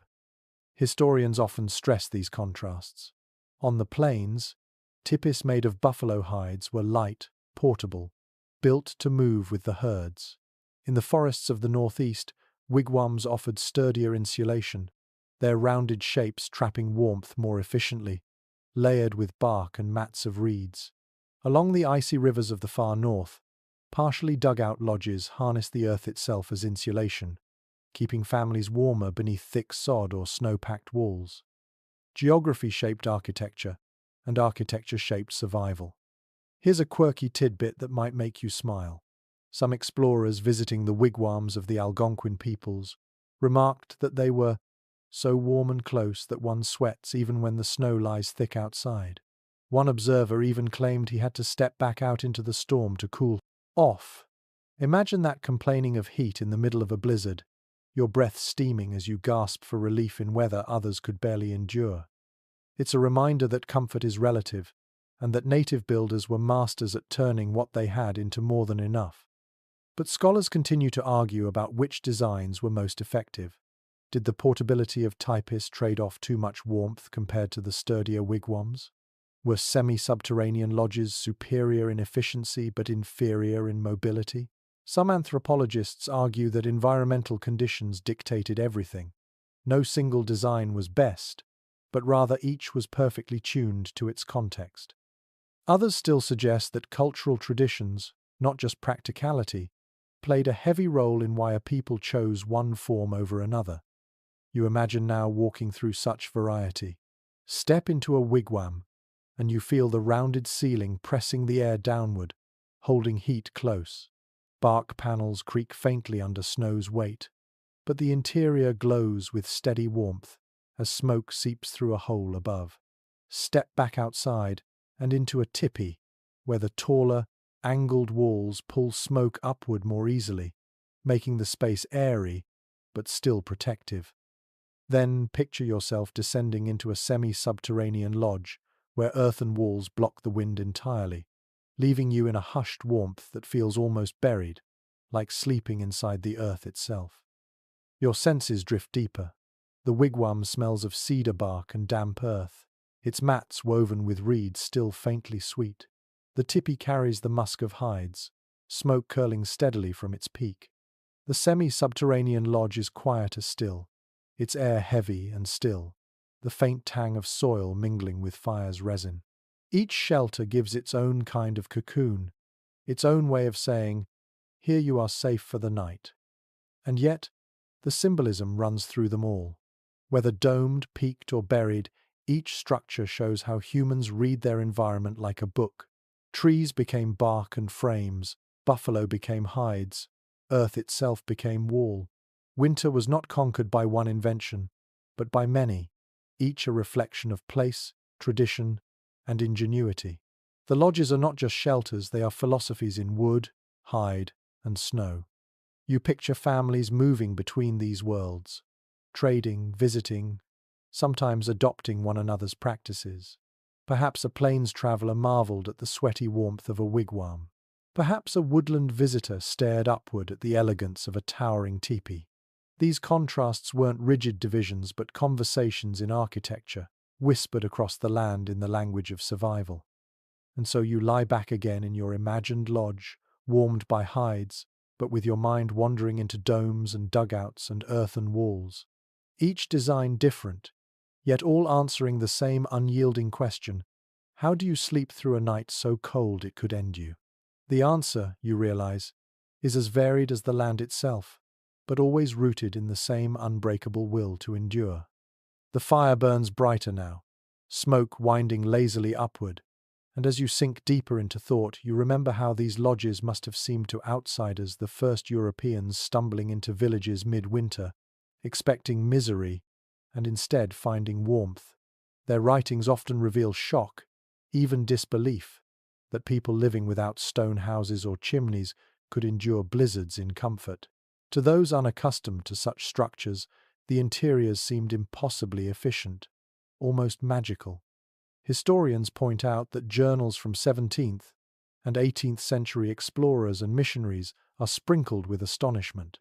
Men who arrived wrapped in wool cloaks often entered tepees or wigwams, trembling with cold, only to discover interiors far warmer than their own crude cabins. Some confessed that native lodges outperformed European shelters of the same era. Smoke vented better, warmth gathered more efficiently, and the spaces felt more alive. You can almost picture an officer stamping snow from his boots, muttering that his own men froze nightly in drafty forts while these savages, as he dismissively called them, slept snug. And here comes a quirky tidbit. One French missionary complained that his hosts insisted he remove layer after layer of his European wool because he was sweating like a hog inside the lodge. He noted that the family laughed at him, amused that the stranger couldn't tolerate comfort. The irony drips from the page, an outsider brought to shame not by cold, but by too much heat in a place he assumed unlivable. Still, scholars argue about how reliable these accounts are. Were Europeans exaggerating, eager to romanticize the noble savage? Or were they underplaying discomfort to highlight their own toughness? Some historians suggest these reports are colored by cultural bias, while others see them as honest amazement. The truth is tangled, as it often is when cultures meet part admiration, part misunderstanding, part condescension. You let yourself picture the moment more vividly. A traveler stumbles inside, face raw from wind, cloak crusted with snow. He blinks in the smoky glow, wiping tears from stung eyes. Around him, families sit calmly, children drowsy in furs, dogs snoring softly. The contrast is staggering. His body aches from exposure, while theirs rests in steady warmth. He tries not to shiver, tries to keep dignity, but the relief floods his bones so quickly he nearly weeps. What must it have felt like to realize that survival here was not a miracle, but a mastery? The sensory differences leap at you. Outside, snow blinding, wind clawing, every breath like glass. Inside, fire crackling, hides muffling sound, warmth pressing into skin. The smell of resin, meat, leather dense, earthy, alive contrasting with the sterile chill of the wilderness beyond. For an outsider accustomed to stone walls that leaked drafts, this lodge would have felt like another world. It's worth reflecting on the symbolism too. To step into a native lodge as an outsider was to step into a philosophy alien to European eyes. Here, warmth didn't come from massive masonry or iron stoves, but from balance hide, wood, snow, and bodies woven together. The efficiency was born not from wealth or technology, but from intimate knowledge of place. To Europeans who valued permanence and grandeur, such flexible, portable, deceptively simple shelters seemed uncanny. They underestimated, until frost reminded them of their own frailty. And there's another layer, the quiet humiliation of discovery. Many Europeans prided themselves on civilized superiority, yet they found themselves learning to survive from those they dismissed. Some borrowed techniques insulating with furs, banking snow, tending fires in shifts. Others resisted, insisting their own methods were better, even as their men froze. The contrast between stubborn pride and quiet adaptation must have played out many times beneath the howling winds. You can imagine the conversations that followed. Around a smoky fire, a missionary writes in his journal about the indolence of people who lounge in warmth, forgetting that his own face still burns from frostbite. A soldier sketches a tepee in his notebook, convinced it's unworthy compared to a wooden cabin, even as his toes thaw gratefully. These contradictions fill the accounts, revealing as much about outsiders' biases as about native life. Yet through all the words, one fact rings clear. People here knew how to turn the harshest environment into a home. Outsiders might misinterpret, might argue, might even ridicule, but they could not deny the truth of what they felt when they stepped inside. Warmth, safety, survival. Your senses settle again into that warmth. You hear the crackle of wood, the laughter of children amused by the foreign guest's discomfort, the soft rustle of hides as a woman adjusts a seam. The storm outside fades to a dull whisper. For a moment, you feel both perspectives, the awe of the outsider and the calm mastery of those who call this lodge home. And as you sink deeper into your bedding, you realize that survival here was not just a matter of enduring the cold. It was a matter of turning necessity into comfort, of making the impossible feel ordinary. What outsiders saw as marvel, the people inside saw simply as life. And that quiet distinction is perhaps the most powerful lesson of all. The outsider's astonishment lingers in your thoughts, but soon your mind shifts toward the lingering puzzles of these lodges themselves. You've spent the night surrounded by hides, fire, and breath, imagining how warmth might have endured. Yet not every detail is certain. Even now, scholars debate how effective these shelters truly were. Did they keep families cozy through the worst storms? Or were they drafty, smoky compromises that required constant adjustment? The evidence remains as hazy as the smoke curling above the fire. Historians present one picture: buffalo, hide tepees, carefully sewn and angled, could trap surprising warmth. Families clustered close, fire tended constantly, hides patched and doubled when needed. Oral traditions describe them as snug, efficient, almost perfected through centuries of practice. But then the archaeological record complicates matters. Postholes and charred earth reveal fires, yes, but not always clear traces of how thick coverings were, or whether smoke holes vented efficiently. Skeptical voices suggest these lodges may not have been as comfortable as memory insists. And then comes a quirky tidbit, lodged in old missionary reports. Some outsiders noted that when lodges filled with too many people, condensation dripped from the ceiling, making bedding damp. One priest wrote that he woke to find icicles hanging from the inner poles. Was he exaggerating for drama, or was it truth? Families themselves likely managed such nuisances with skill-adjusting flaps, shifting bedding, drying hides by the fire. But the image of waking beneath indoor icicles is vivid enough to stick in the mind. The debates persist. Some anthropologists argue that hides lose efficiency as they age, stiffening and cracking, allowing drafts to creep in. Others counter that constant maintenance kept lodges surprisingly draft-proof, with women tightening seams and adding fresh skins as needed. Still others point to the role of communal body heat, suggesting that warmth relied more on numbers than on architecture. Was the lodge itself warm, or was it the people inside who created the climate?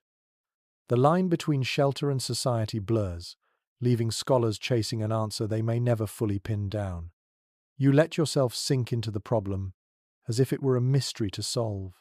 Imagine yourself measuring warmth at different spots close to the fire, at the walls, beneath the bedding. Near the fire, heat prickles your skin. A few steps away, your breath fogs. By the walls, drafts lick your shoulders. Yet beneath the furs at the lodge's heart, warmth collects thick as honey. Perhaps the truth is layered like this. Not uniformly cozy, not wholly drafty, but a shifting balance where comfort depended on placement, maintenance, and vigilance. Your senses heighten as you picture it. The fire's glow warms your cheeks, while your back chills faintly with each gust against the hide. You pull the furs tighter, pressing into the body beside you, and instantly the balance tips again, warmth flows back, drafts forgotten. It becomes clear that effectiveness cannot be judged in isolation. It wasn't just hides or fire or quilts. It was all of it together, plus the closeness of bodies and the watchful hands adjusting seams. A living system, not a static structure. And this, perhaps, is the heart of the scholarly puzzle. Modern people want precise measurements, statistics of temperature and insulation. But survival here wasn't mathematical, it was experiential. What mattered wasn't whether the lodge hit 60 degrees or 30. What mattered was whether the family inside woke alive, with enough warmth to move, enough strength to carry on. Comfort, by our standards, was irrelevant. Endurance was the only metric that mattered. There is symbolism in this debate as well. The uncertainty mirrors the fragility of memory itself.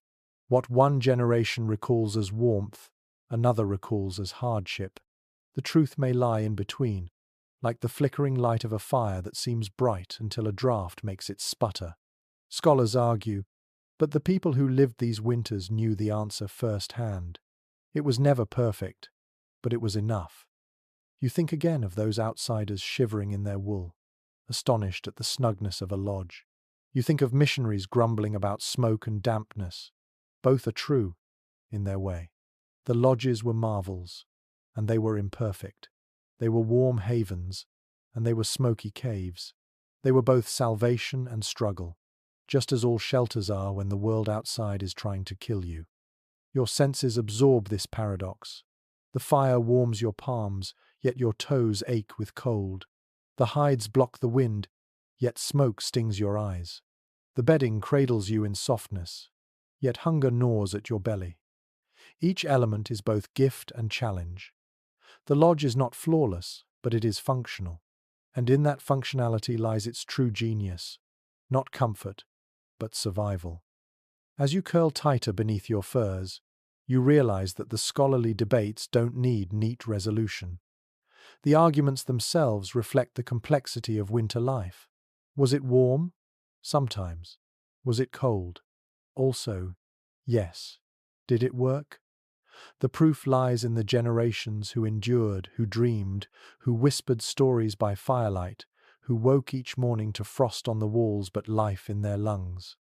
And that, you think as your eyes close again, is the only verdict that matters. These shelters may leave scholars puzzled, but they left families alive, and in the long winter nights of history, that was triumph enough. The arguments of scholars dissolve as the night reaches its final hours. The fire, though low, glows with a steady heart, embers pulsing like veins of molten earth. Around you, bodies are still breathing, sighing, cocooned in fur. Dogs twitch in dreams. A child murmurs faintly, soothed by a mother's hand even in her sleep. The storm outside has softened to a hush, as if the world itself has surrendered for a moment. You realize you are listening not only to a single night, but to centuries of nights lived and endured in just this way. Historians tell us that generations were raised inside these fragile circles of warmth. Infants were swaddled, children grew, elders told stories, couples whispered, warriors rose for patrols all within hides and poles, smoke and snow.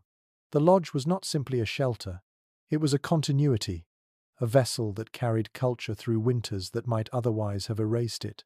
In every flicker of flame, in every seam sewn tight against the wind, survival became tradition. And here's a quirky tidbit that lingers sweetly. Some families believed the last ember of a fire held a spirit that must never die. At dawn, someone would scoop it carefully into a pot or bundle of bark, carrying it to relight the day's flames. To let it extinguish completely was to risk misfortune.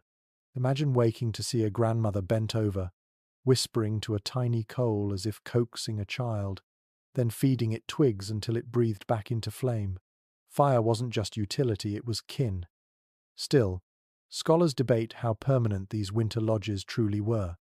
Were they dismantled and rebuilt each season, or maintained year-round in cycles of use? Some argue that mobility defined plains life, with lodges shifting constantly with herds. Others counter that winter villages were semi-stable, returned to year after year in familiar valleys or river bends. The archaeological traces, rings of post holes, charred layers of hearths hint at both. The uncertainty is fitting, for winter life was fluid, adapting to what each year demanded. You let your senses drink in this final scene. The fire's embers glow steady, red gold veins beneath black ash. The hides smell thick of smoke, leather, and the faint musk of fur. The warmth of bodies lingers, heavy and reassuring, pressing back against the brittle cold that waits just outside. In your imagination, you reach a hand toward the wall, feel the hides chill, then pull back to the cocoon of blankets. You breathe, and the air is dense with survival itself. There is symbolism in these lingering embers. They are the last defense of the night, but also the promise of dawn. They connect yesterday's fire to today's, yesterday's life to tomorrow's. In them, you see the persistence of culture, the refusal to let warmth slip away no matter how long the winter. They glow like memory, like heritage, like defiance itself. Your thoughts stretch wider. These people endured not because their lodges were perfect, but because they were adaptive. They turned snow into insulation, fire into kin, hides into walls, stones into silent radiators. They wove practicality with spirit, folding dreams and duties together until they became inseparable. What looks to modern eyes like hardship was also ingenuity, and what appears fragile was in truth resilient. You close your eyes again, listening to the last murmur of logs shifting in the hearth. The lodge hums like a great, breathing body. Its walls, the ribs, its fire, the heart, its people, the lifeblood. Outside, the storm waits for another chance. Inside, warmth holds on, quiet but unbroken. And so the night passes, as it has passed for countless generations, carrying life forward through cold that should have ended it. And now, as the story draws to its close, the pace begins to soften. You've walked through long nights on the plains, you've curled beneath hides and furs, you've felt the bite of frost and the relief of firelight. You've shared in the rhythms of patrols, the whispers of lovers, the laughter of children, the dreams of shamans. You've listened to the lodge itself breathe, walls trembling with wind, embers glowing like quiet stars. Let your body relax into that imagery one final time. Picture yourself lying back inside a circle of warmth, the cold kept outside by nothing more than hides, fire, and closeness. Hear the muffled sigh of the storm beyond, reduced to nothing more than a lullaby. Smell the faint traces of wood smoke, leather, and snow melting into droplets on the hides. Feel the heavy quilt of fur pressing over you, the weight of centuries of survival curling around your shoulders. Notice how each detail, once a matter of life or death, now lulls you toward rest. The fire's glow softens your eyelids. The steady breathing of those beside you steadies your own. Even the distant memory of hunger or frost has been transformed into reassurance. The knowledge that people found ways to endure, that warmth always returned. So let the last embers guide you. Imagine them glowing brighter, then dimming slowly, until they become a single point of light in the dark. With each breath, they fade gently, until nothing is left but calm. You are safe. You are warm. The storm outside cannot touch you here. Drift now into your own dreams, carrying with you the quiet strength of those who once lay in winter lodges, who kept the fire alive through the longest nights. Sweet dreams.